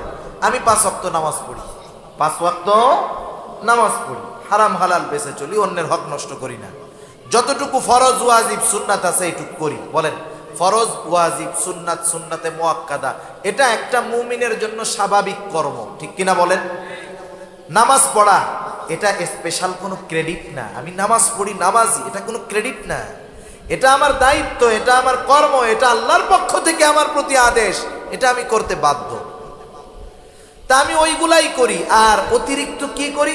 যখন রাতে আমি ঘুমাইতে যাই, বিছানায় শোয়ার পরে আমাকে যারা কষ্ট দিয়েছে আমি তাদেরকেও মাফ করে দেই, আর কারো ব্যাপারে যদি আমার কোনো কষ্ট থাকে আমি তাদেরকেও মাফ করে দেই। সুবহান। মানে আমি আমার অন্তরটাকে ক্লিয়ার কইরা ঘুমাই। এখন বলেন, এই সাহাবী 5 ওয়াক্ত নামাজ পড়ছে, এতটুকু ফরজ ওয়াজিব সুন্নাতগুলা মেনে চলছে, আর এক্সট্রা ওই আমলটা করছে, অথচ এতটুকু আমল আল্লাহর রাসূল সাল্লাল্লাহু আলাইহি ওয়াসাল্লাম তার ব্যাপারে জান্নাতের সুসংবাদ দিয়ে দিয়েছেন। সুবহান। এজন্য আমি আপনাদেরকে বলতে চাই যে কথা, যে অনেক ইবাদত করার কথা আমি আপনাদের বলবো না, আমি অনুরোধ করব গুনাহ ছাড়েন, আর ফরজ ওয়াজিব সুন্নাতে মুআক্কাদা এতটুকুর মধ্যে জীবনটাকে আনেন। আল্লাহর রাসূলের কথা অনুযায়ী তাকুন আবাদান নাস, মানুষের মধ্যে সবচাইতে বড় আবেদ হয়ে যাওয়া যাবে, ঠিক কিনা বলেন? আরে আবেদ দুনিয়ার মানুষ সার্টিফিকেট দিলে তো হবে না। দুনিয়ার মানুষ আপনারে আমারে আল্লাহর ওলি বুজুর্গ যা বলে বলুক, এই বুজুর্গি মরার পরে আছে কিনা, আল্লাহর দরবারে আছে কিনা, এটা হলো মূল, ঠিক কিনা বলেন? সেজন্য নবীজির 1 নাম্বার নসিহত, হারাম ছাড়ো, গুনাহ ছাড়ো, মানুষের মধ্যে সবচাইতে বড় আবেদ হয়ে যাবা। 2 নাম্বার নবীজি বলেন, ওয়া আরদা বিমা কসামাল্লাহু লাক তাকুন আগনান নাস। নবীজি বলেন, আল্লাহ তাআলা তোমার জন্য যতটুকু নির্ধারণ করে রাখছে, আল্লাহ তাআলা তোমার জন্য যতটুকু নির্ধারণ করে রাখছে ওইটুকুর উপরে তুমি সন্তুষ্ট থাকো। তার মানে এখানে স্বল্পে তুষ্টর শিক্ষা আমাদেরকে দেওয়া হচ্ছে। দেখবেন সমাজে অনেক মানুষ আছে, তার অঢেল টাকা নাই, বড় গাড়ি নাই, বাড়ি নাই, খুব কষ্টের মধ্যে জীবন যাপন করে, 3 বেলা কোনো মতে খায়, আলহামদুলিল্লাহ কোনো মতে একটা ঘরের মধ্যে থাকে। আপনি তাকে জিজ্ঞাসা করবেন, জিজ্ঞাসা করার সাথে সাথে লোকটা বলবে, আলহামদুলিল্লাহ, আল্লাহ তাআলা আমাকে ভালো রাখছে। সে যে অবস্থায় আছে ওই অবস্থার উপরে সে সন্তুষ্ট, আল্লাহর দরবারে শুকরিয়া আদায় করতেছে। আরেকজন গাড়ি বাড়ি অভাব নাই, অনেক মিল ফ্যাক্টরি, আপনি তারে জিজ্ঞাসা করবেন কেমন আছে, ও মাথায় হাত দিয়ে বলবে, ভাই কি যে টেনশনে আছি জানেন না, এই 5টা 6টা ফ্যাক্টরি নিয়ে, ওই ব্যাংকের লোন, এই ব্যাংকের ঋণ, এইটার কাজ ওইটার কাজ, এর ঠেলায় আমার ঘুমই হয় না ভাই। এখন বলেন, এই লোকটার এত পেরেশানি চিন্তা কেন? কারণ ওর চাহিদা এখনো পূরণ হয় নাই, ঠিক কিনা বলেন? আর ওই লোকটার টেনশন নাই কেন? আল্লাহ যেটুক দিয়েছে সেটুকুর উপরে সে সন্তুষ্ট আছে। এজন্য মুমিনের অন্যতম একটি অভ্যাস হলো স্বল্পে তুষ্টতা, যতটুকু সে পাইছে ততটুকুতে সন্তুষ্ট। এজন্য দেখেন, আমরা আমাদের ঈমানের ভিত্তিগুলোর মধ্যে একটা ভিত্তি হলো ওয়াল কদরি খাইরিহি ওয়া শাররিহি মিনাল্লাহি তাআলা, তাকদীরের ভালো মন্দ, মানে আমার গোটা জিন্দেগীর সব কল্যাণ অকল্যাণ, লাভ লোকসান সব কার তরফ থেকে হয়? আল্লাহর তরফ থেকে হয়। যেই মানুষগুলা তাকদীরের উপরে যথাযথ বিশ্বাস রাখে, তাকদীর একটি রহস্যময় জিনিস, সব কিছুর তালা চাবি খুলতে যাইতে হয় না, সব কিছু বোধগম্যতা হওয়ার যোগ্যতা মানুষকে আল্লাহ তাআলা দেন নাই। যদি মানুষ সব কিছুই বুঝতো আর বুঝে ঈমান আনতো, তাইলে ঈমান বিল গায়েবের কোনো দাম থাকতো না, ঠিক কিনা বলেন? আমরা আল্লাহকে না দেখে ঈমান আনছি, জান্নাত না দেখে বিশ্বাস করি, নবীকে দেখি নাই বিশ্বাস করি, ফিরিস্তা দেখি নাই বিশ্বাস করি। তো যাই হোক, তাকদির দেখা যায় না বিশ্বাস করি। এজন্য যেই মানুষগুলা তাকদির বিশ্বাস করে, আপনি যারা তাকদির বিশ্বাস করে তারা কোনো সময় টেনশন, ডিপ্রেশন, চিন্তায় ভোগে না। ইদানিংকালে আপনারা যারা খবরাখবর দেখেন, অনেকে শুনতেছেন, দেখতেছেন, আত্মহত্যার প্রবণতা এখন একটু বেশি বাড়ছে। শুধু তাই না, কেউ লাইভে আইসা আত্মহত্যা করতেছে, কেউ লাইভে আইসা নিজের গায়ে আগুন ধরায়া দিচ্ছে, কেউ পিস্তল দিয়ে মাথার গুলি মেরে খুলি ফালায়া দিচ্ছে, কেউ গলায় দড়ি নিয়ে মরতেছে, হরেক রকম পদ্ধতিতে আত্মহত্যা করতেছে। কেউ লাইভে আইসা ছাদ থেকে লাফ দিয়ে আত্মহত্যা করতেছে। আত্মহত্যা মানুষ কেন করে? ডিপ্রেশন, চিন্তা থেকে করে, ঠিক কিনা বলেন? এখন তাদের চিন্তাগুলা ভালো না মন্দ আমি সেটা জানি না, সেটা তাদের ব্যাপার। কিন্তু তাকদিরে যারা বিশ্বাস করে এরা কোনো সময় ডিপ্রেশনে ভুগতে পারে না। মনে করেন আপনি একটা কাজের জন্য চেষ্টা করলেন, বান্দা চেষ্টা করতে পারে কিন্তু গন্তব্যে পৌঁছানোর তৌফিক দেয় কে? যেমন যারা তাকদিরে বিশ্বাস করে তারা যখন কোনো চেষ্টা করে, ব্যবসায় হোক, চাকরি হোক, পড়াশোনা হোক, তারা তাদের সর্বোচ্চ চেষ্টার পরে যখন ওই কাজটা সফল হয় না তখন কি বলে? আমি আমার চেষ্টা করেছি কিন্তু আল্লাহ তাকদিরে লেখেন নাই, ঠিক কিনা বলেন? এতটুকুর দ্বারা সে তার সব চিন্তা, পেরেশানি, টেনশন দূর করে ফেলতে পারে। কিন্তু যারা তাকদির অবিশ্বাস করে, যারা বলে চেষ্টাই সব কিছুর মূল, মেহনতই সব কিছুর মূল, তাকদির কোনো কিছু নাই, আমার চেষ্টাই আমাকে সফলতায় পৌঁছায়া দিবে, এখন ওই লোকটা যখন চেষ্টা করতে করতে সফল হবে না, মূলত তার তাকদিরে নাই, সে তো তাকদির বিশ্বাস করে না। ও যখন সফল হবে না ও টেনশনে পড়ে যাবে, ঠিক কিনা বলেন? তখন কি করবে? ওই যে লাইভে আইসা পিস্তল দিয়ে মাথায় গুলি করবে, এইটা করবে, সেটা করবে। এই কেন হয়? এটা হওয়ার অন্যতম একটি কারণ তাকদির অবিশ্বাস এবং স্বল্পে তুষ্ট না হতে পারা। স্বল্পে তুষ্ট না হতে পারা। যার চাহিদা নাই সে হলো ধনী। মূলত ধনী কাকে বলে? যার চাহিদা নাই তাকে ধনী বলে। আল্লাহ যা দিছে আমার যথেষ্ট, তার মানে কি? চাহিদা নাই, ওই লোকটা ধনী। এজন্য নবী বলেন টাকা পয়সা যার আছে, সম্পদ গাড়ি বাড়ি যার আছে, সে ধনী হতে পারে না। কে ধনী? রাসূলুল্লাহ সাল্লাল্লাহু আলাইহি ওয়াসাল্লাম বলেন আল গিনা গিনান নাফস। নবীজি বলেন আত্মার ধনী, অন্তরের ধনী হলো প্রকৃত ধনী। যার চাহিদা আছে সে ধনী হতে পারে না। তার ধন সম্পদ তাকে ধনী বানাতে পারে না, কারণ চাহিদা যার বেশি সে ধনী হতে পারে না। এজন্য স্বল্পে তুষ্ট হওয়ার দরকার। আর আমার জন্য কতটুকু বরাদ্দ আছে, আমার রিজিক কতটুকু, আমার গাড়ি কতটুকু, আমার বাড়ি কতটুকু, আমার সম্মান কতটুকু হবে, আমি কতটুকু চেষ্টা করব, সব কিছু নির্ধারণ করে রাখছে কে? আমার দায়িত্ব চেষ্টা করা বৈধ পন্থায়, আল্লাহ দিলেও খুশি, না দিলেও খুশি। যতটুকু আমি পাবো বুঝতে হবে ওটা আল্লাহর তরফ থেকে আমার জন্য বরাদ্দ। এজন্য আল্লাহর নবী বলেন, ও আবু হুরায়রা, ওয়া আরদা বিমা কসামাল্লাহু লাক, তুমি ওইটুকুর উপরেই সন্তুষ্ট থাকো যতটুকু আল্লাহ তাআলা তোমার জন্য নির্ধারিত করেছে। তুমি যদি সন্তুষ্ট থাকতে পারো আবু হুরায়রা, তাকুন আগনান নাস, সন্তুষ্ট থাকো আর মানুষের মধ্যে সবচাইতে বড় ধনী হয়ে যাও। কারণ নবীজি বললেন আল গিনা গিনান নাফস, অন্তরের ধনী হলো প্রকৃত ধনী। 3 নম্বর নসিহত রাসূলুল্লাহ সাল্লাল্লাহু আলাইহি ওয়াসাল্লাম বলেন ওয়া আহসিন ইলা জারিকা তাকুম মুমিনা। রাসূল সাল্লাল্লাহু আলাইহি ওয়াসাল্লাম বলেন তুমি প্রতিবেশীর সাথে উত্তম আচরণ করো, তাহলে তুমি প্রকৃত মুমিন হয়ে যাবা। ওয়া আহসিন ইলা জারিক তাকুম মুমিনা। গ্রামে হোক আর শহরে হোক, আমাদের প্রতিবেশী কিছু মানুষ থাকে, থাকে কি থাকে না? প্রতিবেশী থাকে। প্রতিবেশীর একটা স্পেশাল হক আছে। প্রতিবেশী যদি অন্য ধর্মেরও হয় তারও একটা হক আছে। মুসলিমও যদি হয় হক আছে। অন্যান্য ধর্মাবলম্বী সে যদি আমার প্রতিবেশী হয় তারও একটা হক আমার উপরে আছে। 1 নম্বর বিষয়, আমি কখনো প্রতিবেশীর কষ্টের কারণ হব না। আমি কখনো প্রতিবেশীর কষ্টের কারণ হব না। শহরের বাড়িতে তো বিশেষ করে পাশাপাশি রুমে অবস্থান করা হয়, আমার রুমে আমি ধুম সেট এক সেটের মধ্যে সাউন্ড দিয়া গান শুনতেছি। কি আছে না এরকম? এমন গান শুনে জমিন সহ এরকম এরকম কাঁপে, জমিনও কাঁপে। প্রতিবেশীর বাচ্চা আছে, বৃদ্ধ মানুষ আছে, অসুস্থ মানুষ আছে, তাদের কষ্ট হইতেছে। আমার যদি মানা করে উঠবো, আমি আমার ঘরে আমি বাজাই, আওয়াজ গেলে কি করবো? আছে না নাই? খবরদার। প্রতিবেশীর সাথে উত্তম আচরণের প্রথম বিষয় হলো প্রতিবেশী যে হয় হোক, আমি কখনো প্রতিবেশীর কষ্টের কারণ হব না। আমি কখনো প্রতিবেশীর কষ্টের কারণ হব না, খেয়াল রাখবেন এগুলা। দ্বিতীয়ত, আমাকে যদি কেউ কষ্ট দেয় আমি তারে মাফ করে দেব। আমাকে যদি কেউ কষ্ট দেয় আমি কি করব? মাফ করে দিব। এর দ্বারা আল্লাহ সম্মান বাড়ায় দিবে। এক নম্বরে আমি কষ্টের কারণ হব না, মানে আমি কষ্ট দিব না।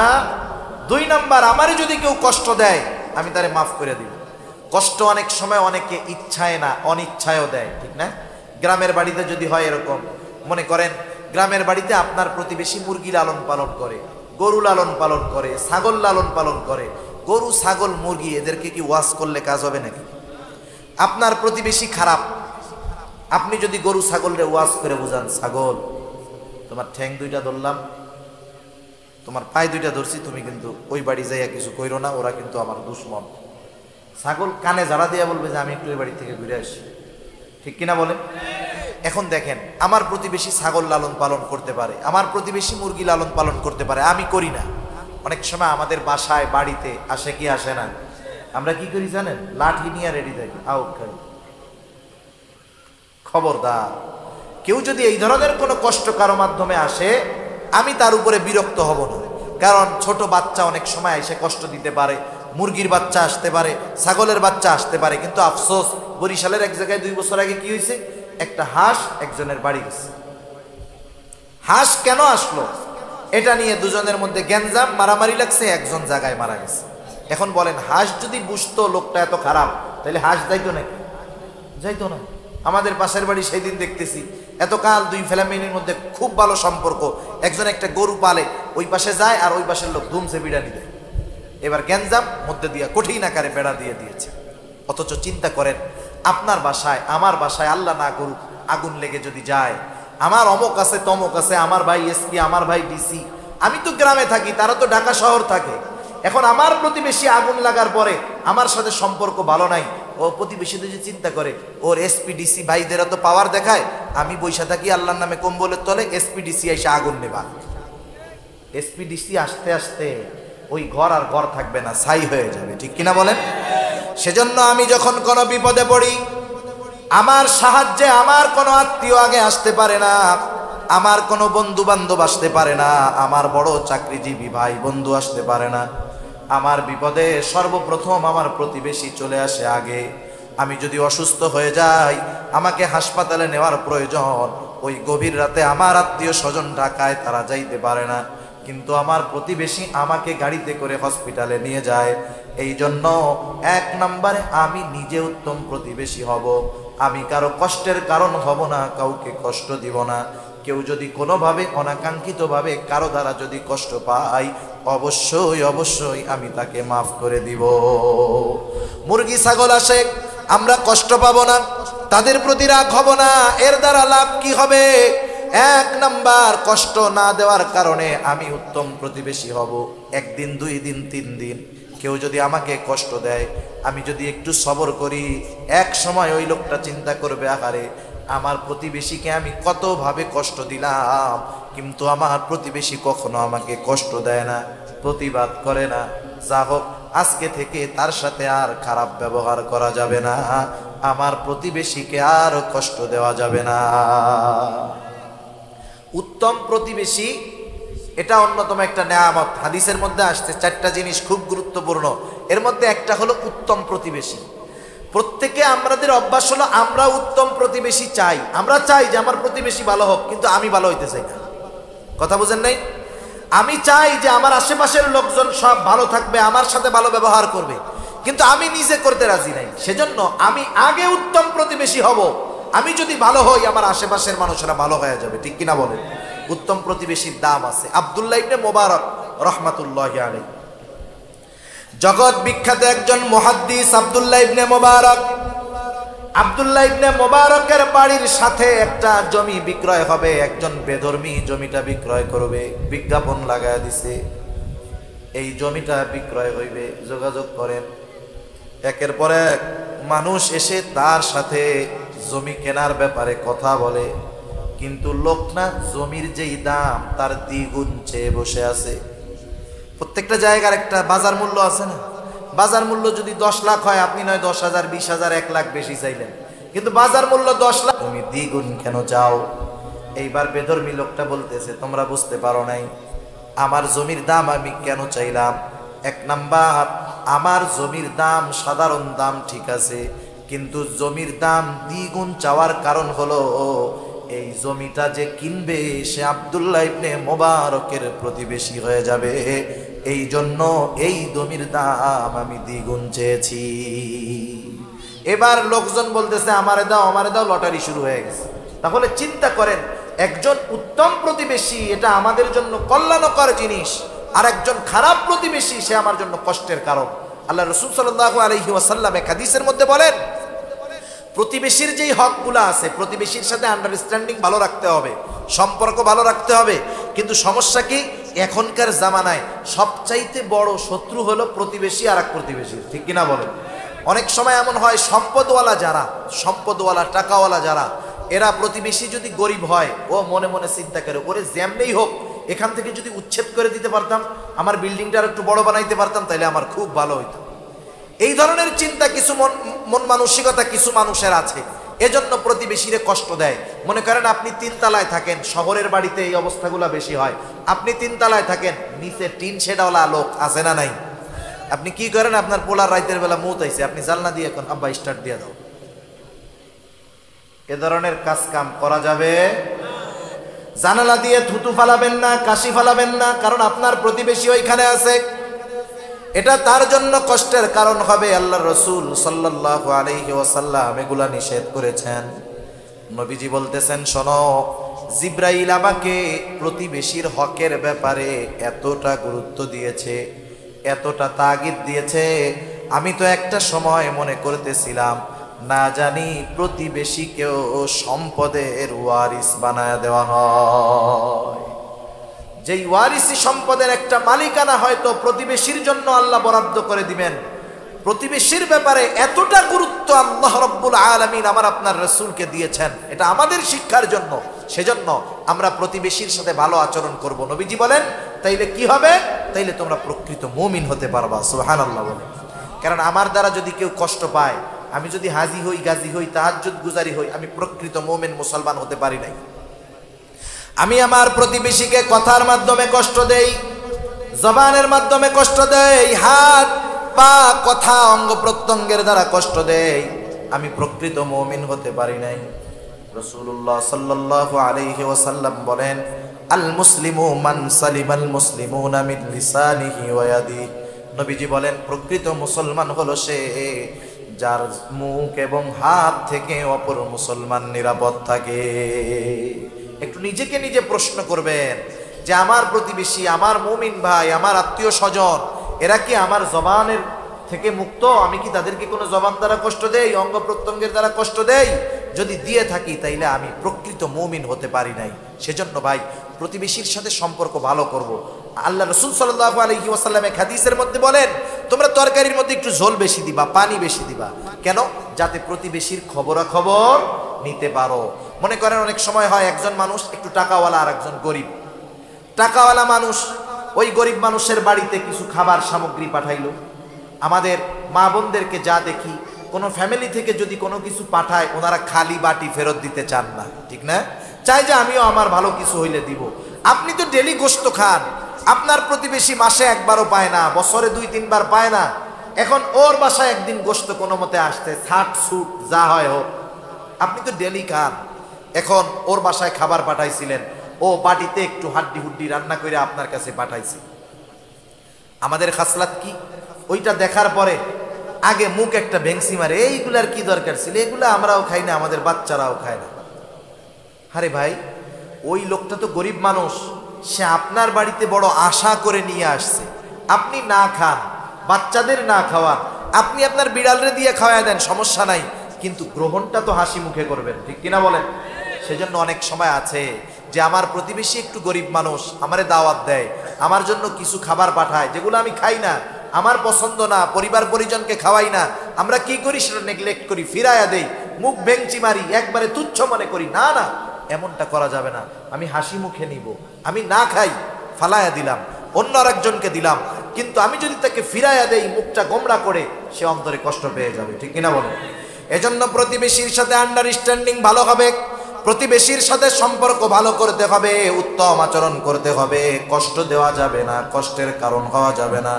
কেউ যদি অনাকাঙ্ক্ষিতভাবে কষ্ট দেয় সেটাকে কষ্ট মনে করা যাবে না।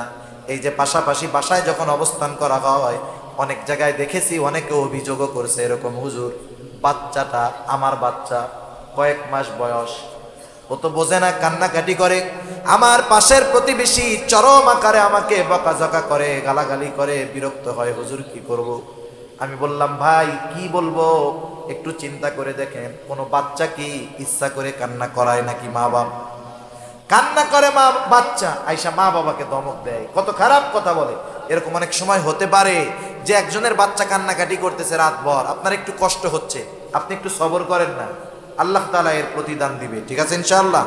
এগুলো আমরা খেয়াল রাখবো যে আমরা উত্তম প্রতিবেশী হব, উত্তম প্রতিবেশী হব, আর আল্লাহ তাআলা তাইলে আমাদেরকে উত্তম প্রতিবেশী মিলায় দিবে।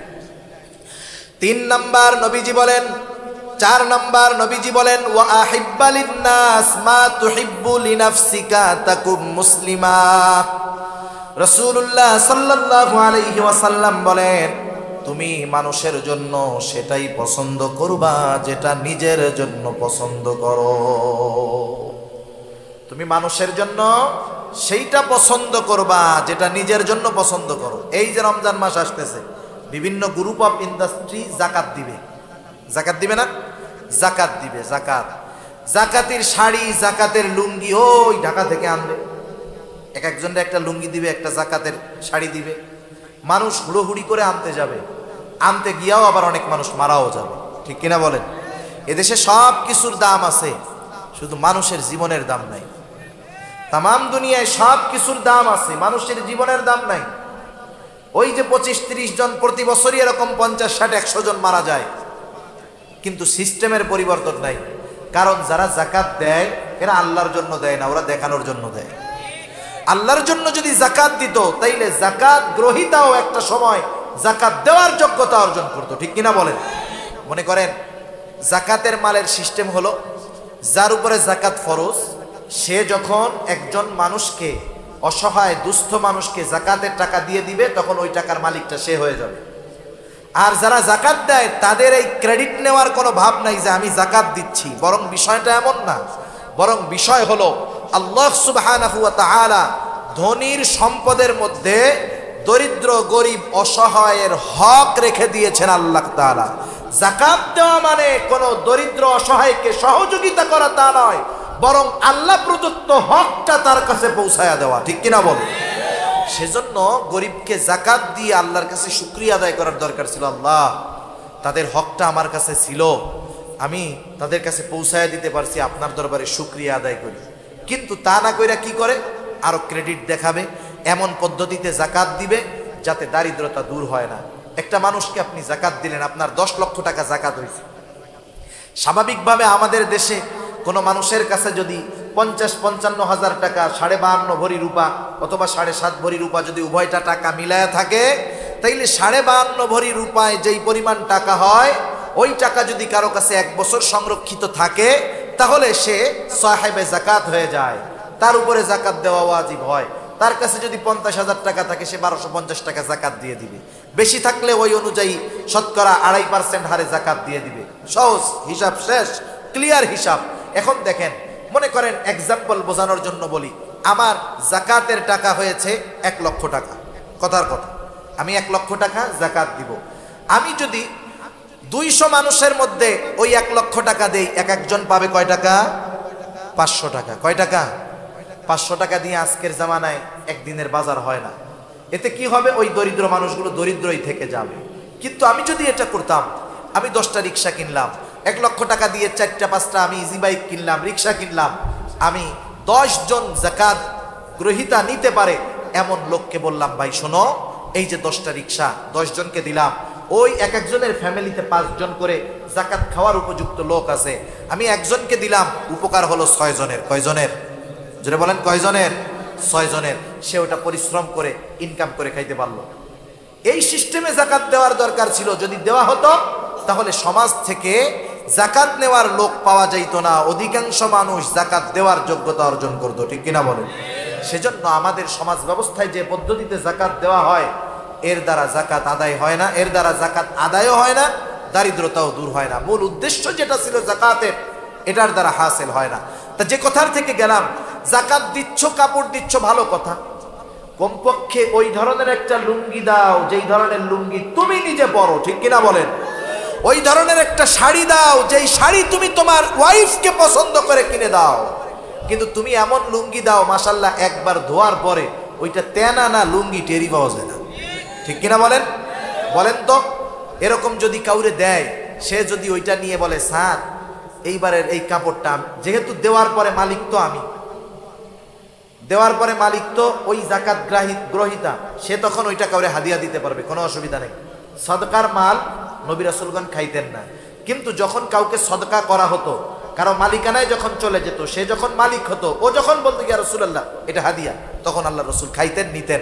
এখন ওইটা তো মালিক হয়ে গেছে, সে গিয়ে যদি বলে যে এখন তো আমি এটার মালিক, এটার হাদিয়া দেওয়ার যোগ্যতা অধিকার আমার আছে, আমি আপনাকে ভালোবাসা এই শাড়িটা আর এই লুঙ্গিটা দিলাম, আপনারা 2 জন পইরেন, বলেন তো পরবে? উল্টা থ্রেড দিয়ে কি বলবে, কত বড় সাহস, আমার জাকাতের শাড়ি লুঙ্গি নিয়ে আবার আমারে হাদিয়া দেয়, কত বড় সাহস। এ ধরনের দান সদকায় কোনো লাভ নাই। এজন্য নবী বলেন, তুমি অপরকে সেটাই দিবা যেটা তুমি নিজে পছন্দ করো। সুবহানাল্লাহ। এজন্য নবীজি বলেন ওয়া আহিব্বা লিন-নাস মা তুহিব্বু লিনাফসিক, তুমি নিজের জন্য যেটা পছন্দ করো মানুষের জন্য সেটা পছন্দ করবা। তুমি পছন্দ করো মানুষ তোমাকে সালাম দিবে, তাইলে তুমি কি করবা? তুমিও মানুষকে সালাম দিবা। তুমি চাও কেউ তোমাকে কষ্ট না দিক, তাইলে তুমিও মানুষকে কষ্ট দিবা না। তুমি চাও মানুষ তোমার সাথে ভালো ব্যবহার করুক, তাইলে তুমিও মানুষের সাথে ভালো ব্যবহার করবা।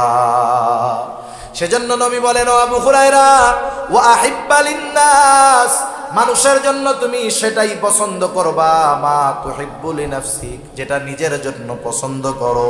তাহলে কি হবে? তাকুম মুসলিমা, তুমি প্রকৃত মুসলিম হতে পারবা। এরপরে নবীজি বলেন, ওয়ালা তুকসিরিয যিহকা ফাইন্না কাসরাতাল যিহকি তুমিতুল কলব। নবীজি বলেন, ও আবু হুরায়রা, ওয়ালা তুকসিরিয যিহকা, অতিরিক্ত হাসি হাসবা না, অতিরিক্ত হাসি হাসবা না, কারণ অতিরিক্ত হাসি অন্তরকে মৃত বানা দেয়। আল্লাহ তাআলা কোরআনুল কারীমের মধ্যে বলেন, ফালইয়াদহাকু কলিলান ওয়ালইয়াবকু কাসীরা। আল্লাহ রাব্বুল আলামিন বলতেছেন, ফালইয়াদহাকু কলিলা, হাসো কম, কাঁদো বেশি, কারণ এই জিন্দেগিটা খুব সংক্ষিপ্ত। আমার আগে হযরত বলতেছিলেন যে এই হায়াতটা বড় সংক্ষিপ্ত, বড় সংক্ষিপ্ত। কত সংক্ষিপ্ত এটা মৃত্যুর পরে টের পাওয়া যাবে। এই সংক্ষিপ্ত জীবনে অতিরিক্ত হাসি ফুর্তি আড্ডাবাজি করে অনন্তকালের যেই পাথেয়, সেগুলাকে সংরক্ষণ না করে, সংগ্রহ না করে আমরা এই দুনিয়ার হাসি খুশি ঠাট্টা মশকরা কৌতুকের মধ্যে আমরা যে জড়ায়া যাচ্ছি, আমরা যদি মৃত্যু থেকে নিয়ে পরকালীন জীবনের ভয়াবহতা অনুধাবন করতাম, বুঝতাম, দুনিয়ার মানুষ হাসি করা ভুলে যাইতো। ঠিক কিনা বলেন? দুনিয়ার মানুষ হাসা ভুলে যাইতো। দেখেন সাহাবায়ে কেরাম কান্নাকাটি করতেন, কি পরিমাণ কান্নাকাটি করতেন। জান্নাতের সুসংবাদ পাওয়ার পরেও তারা কান্নাকাটি করতেন। আমি একটা ঘটনা বলে আলোচনা শেষ করে দিব, 5-7 মিনিট, আর বেশি না। হযরত ওসমান রাদিয়াল্লাহু তাআলা আন, নাম শুনছেন না আপনারা? রাসূল আকরাম সাল্লাল্লাহু আলাইহি ওয়াসাল্লাম হযরত ওসমান রাদিয়াল্লাহু তাআলা আনহুর সাথে ওনার 2টো কন্যা বিবাহ দিয়েছেন। প্রথম জন মারা যাওয়ার পরে দ্বিতীয় জন দিলেন, দ্বিতীয় জনও মারা গেছে। এখন নবীজির আর অবিবাহিত কোনো কন্যা নাই। নবীজি বললেন, ও ওসমান, আমার তো আর কোনো কন্যা অবিবাহিত নাই, যদি আমার আরো একটা কন্যা থাকতো তোমার সাথে আমি তাকে বিবাহ দিয়ে দিতাম। এই হযরতে ওসমান রাদিয়াল্লাহু তাআলা আনহুর ব্যাপারে নবীজি কি বলেন?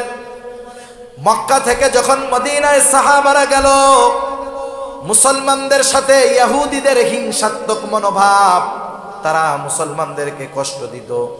মদিনার ভিতরে কয়েকটা কূপ ছিল, কুয়া ছিল, চিনেন নাকি আপনারা? কোন জায়গায় বলে ইদারা, বলে না, অনেক গর্ত থেকে পানি উঠায়। টিউবওয়েলে দেখবেন এক জায়গায় পানি উঠাইছে, পানিটা এক পাশে খুব সুন্দর, পাশেই আর এক জায়গায় উঠাইছে, এত আয়রন আর্সেনিক, খাওয়াই যায় না, গন্ধ হয় কি হয় না? মদিনার বুকেও এরকম কয়েকটা কুয়া ছিল, সবগুলা কুয়ার পানি ছিল লবণাক্ত, পান করার জন্য অনুপযুক্ত। আরেকটা কুয়া ছিল মিষ্টি পানির কুয়া, পানের জন্য উপযুক্ত। কিন্তু কুয়াটার মালিক ছিল একজন ইহুদি। সে সবাইকে পানি নিতে দিত, কিন্তু মুসলমানদেরকে পানি নিতে দিত না। বিভিন্ন রকমের টাল বাহানা করত, কষ্ট দিত। পানি কিন্তু জটিল এক জিনিস।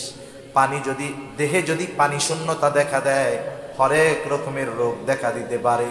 অনেক সময় দেখবেন এক জায়গায় একজন মানুষ চট্টগ্রামের পানি খেয়ে অভ্যস্ত, সিলেট যাইয়া কয়েকদিন পানি খাইছে, পেটের অবস্থা খারাপ হয় কি হয় না? সেজন্য পানির কষ্ট মুসলমানদের, ইহুদিরা ঠিকমতো পানি দেয় না। রাসূল আকরাম সাল্লাল্লাহু আলাইহি ওয়াসাল্লামের কাছে বলা হলো, ইয়া রাসূলুল্লাহ, পানির বড় কষ্ট, ইহুদি আমাদেরকে ঠিকমতো পানি দেয় না, পানি পান করার পানি পাই না।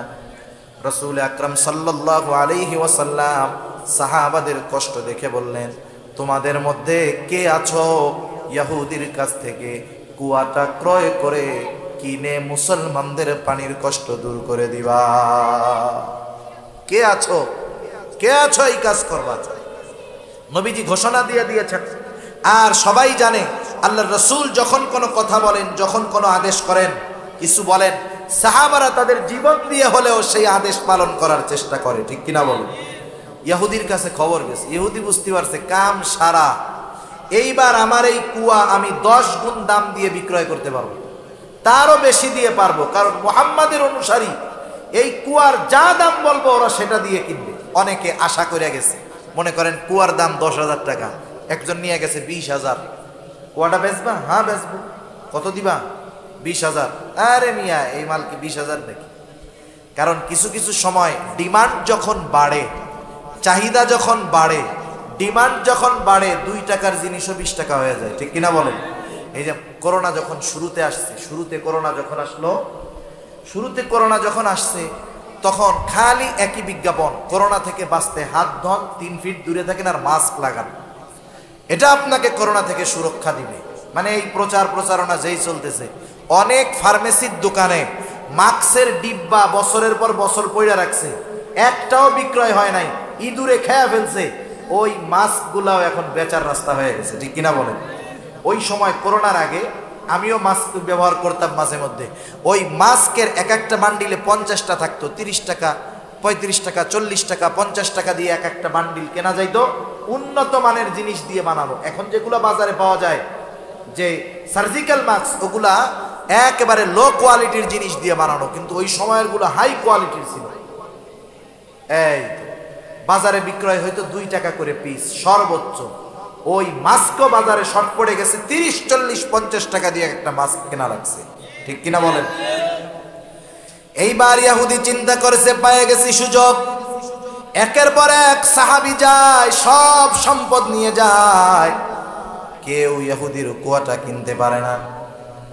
হযরত ওসমান গনি রাদিয়াল্লাহু তাআলা আনহুর কাছে খবর পৌঁছাইল যে আল্লাহর রাসূল এমন কথা বলেছে, আর ইহুদি কুয়ার দাম বেশি চাইতেছে।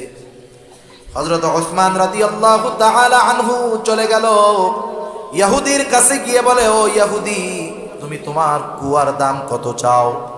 ইহুদি বলে, কত দিবা? হযরত ওসমান রাদিয়াল্লাহু তাআলা আনহু বলে, আমি কত দিব তা নয়, তুমি যত চাইবা তত দিয়ে তোমার কুয়া আমি কিনে নিব। তোমার ব্ল্যাঙ্ক চেক দেওয়া হইল, তুমি সংখ্যা বসায় দাও, কত চাও? একবারে বহুগুণ দাম দিয়ে, অনেক বেশি দাম দিয়ে হযরত ওসমান রাদিয়াল্লাহু তাআলা আনহু ইহুদির কাছ থেকে কুয়াটা কিনে মুসলমানদের জন্য ওয়াকফ করে দিছে। মালিকানাও রাখে নাই, দিয়ে দিছে, মুসলমানরা ব্যবহার করবে, সবার জন্য ওপেন, সবাই ব্যবহার করবে।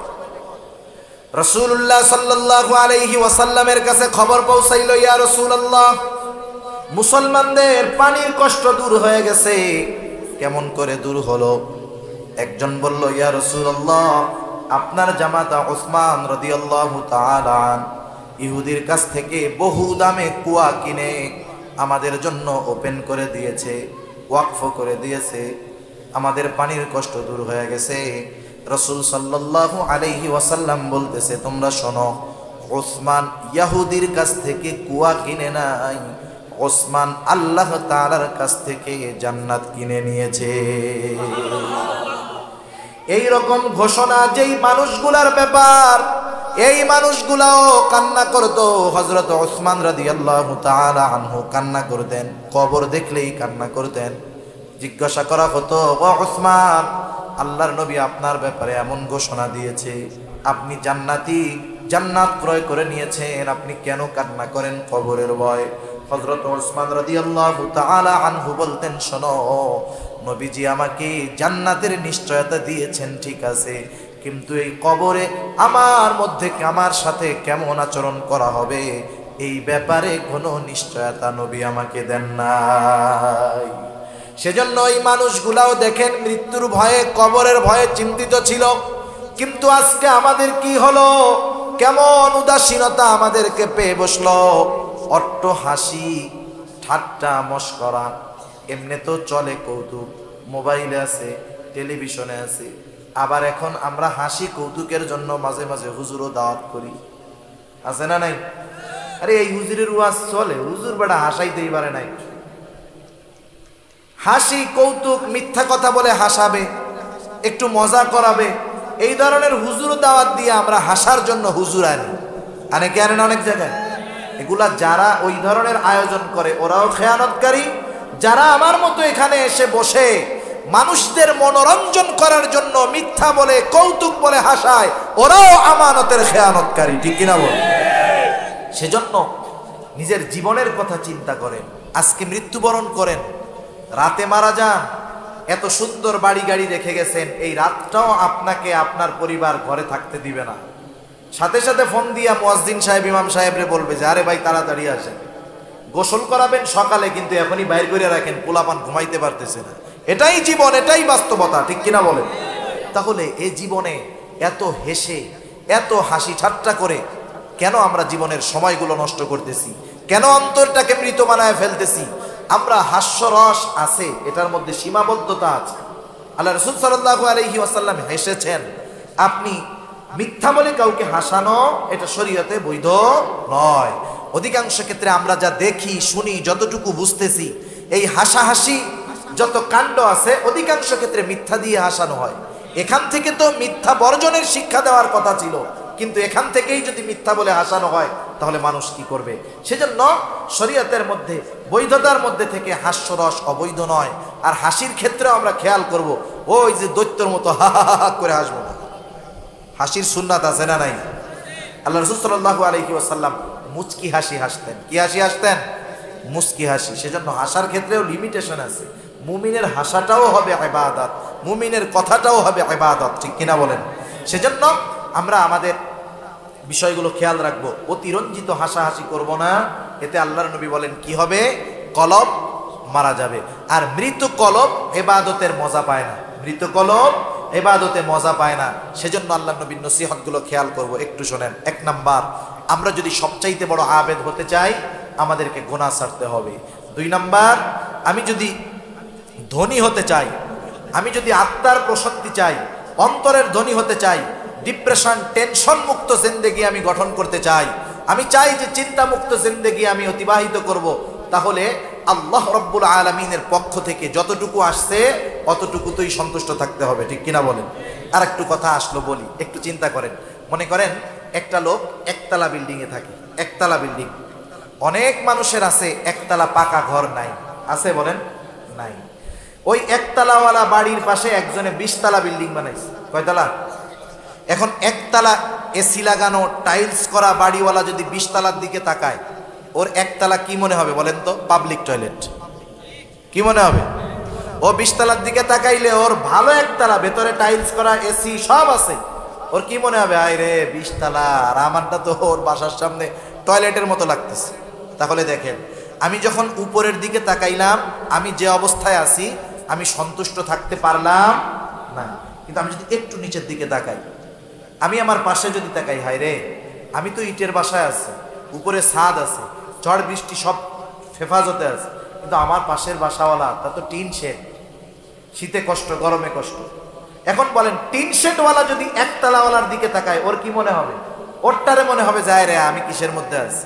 এখন যে টিন শেডের মধ্যে আছে সে যদি একটু বস্তির দিকে তাকায়, যে হায় রে মানুষগুলো কেমন করে ত্রিপল দিয়ে কষ্ট করে রয়েছে, এদিকে যখন তাকাবে ওর অবস্থার উপরে তার শুকরিয়া আসবে। সেজন্য আমি যে অবস্থানে আছি তার চাইতে আমার নজরটা হবে নিচের দিকে, তাইলে আমি স্বল্পে তুষ্ট থাকতে পারবো। কিন্তু আমি যদি একতলায় থাইকা 10 তলার দিকে তাকাই, তাইলে আমার অল্পে তুষ্ট হওয়া সম্ভব হবে না, আমার চাহিদা বাড়বে, আমার পেরেশানি বাড়বে, আমার আরামে ঘুম হবে না। ঠিক কিনা বলুন? সেজন্য স্বল্পে তুষ্ট থাকবো। আল্লাহ তৌফিক দান করুক, জোরে বলি আমিন।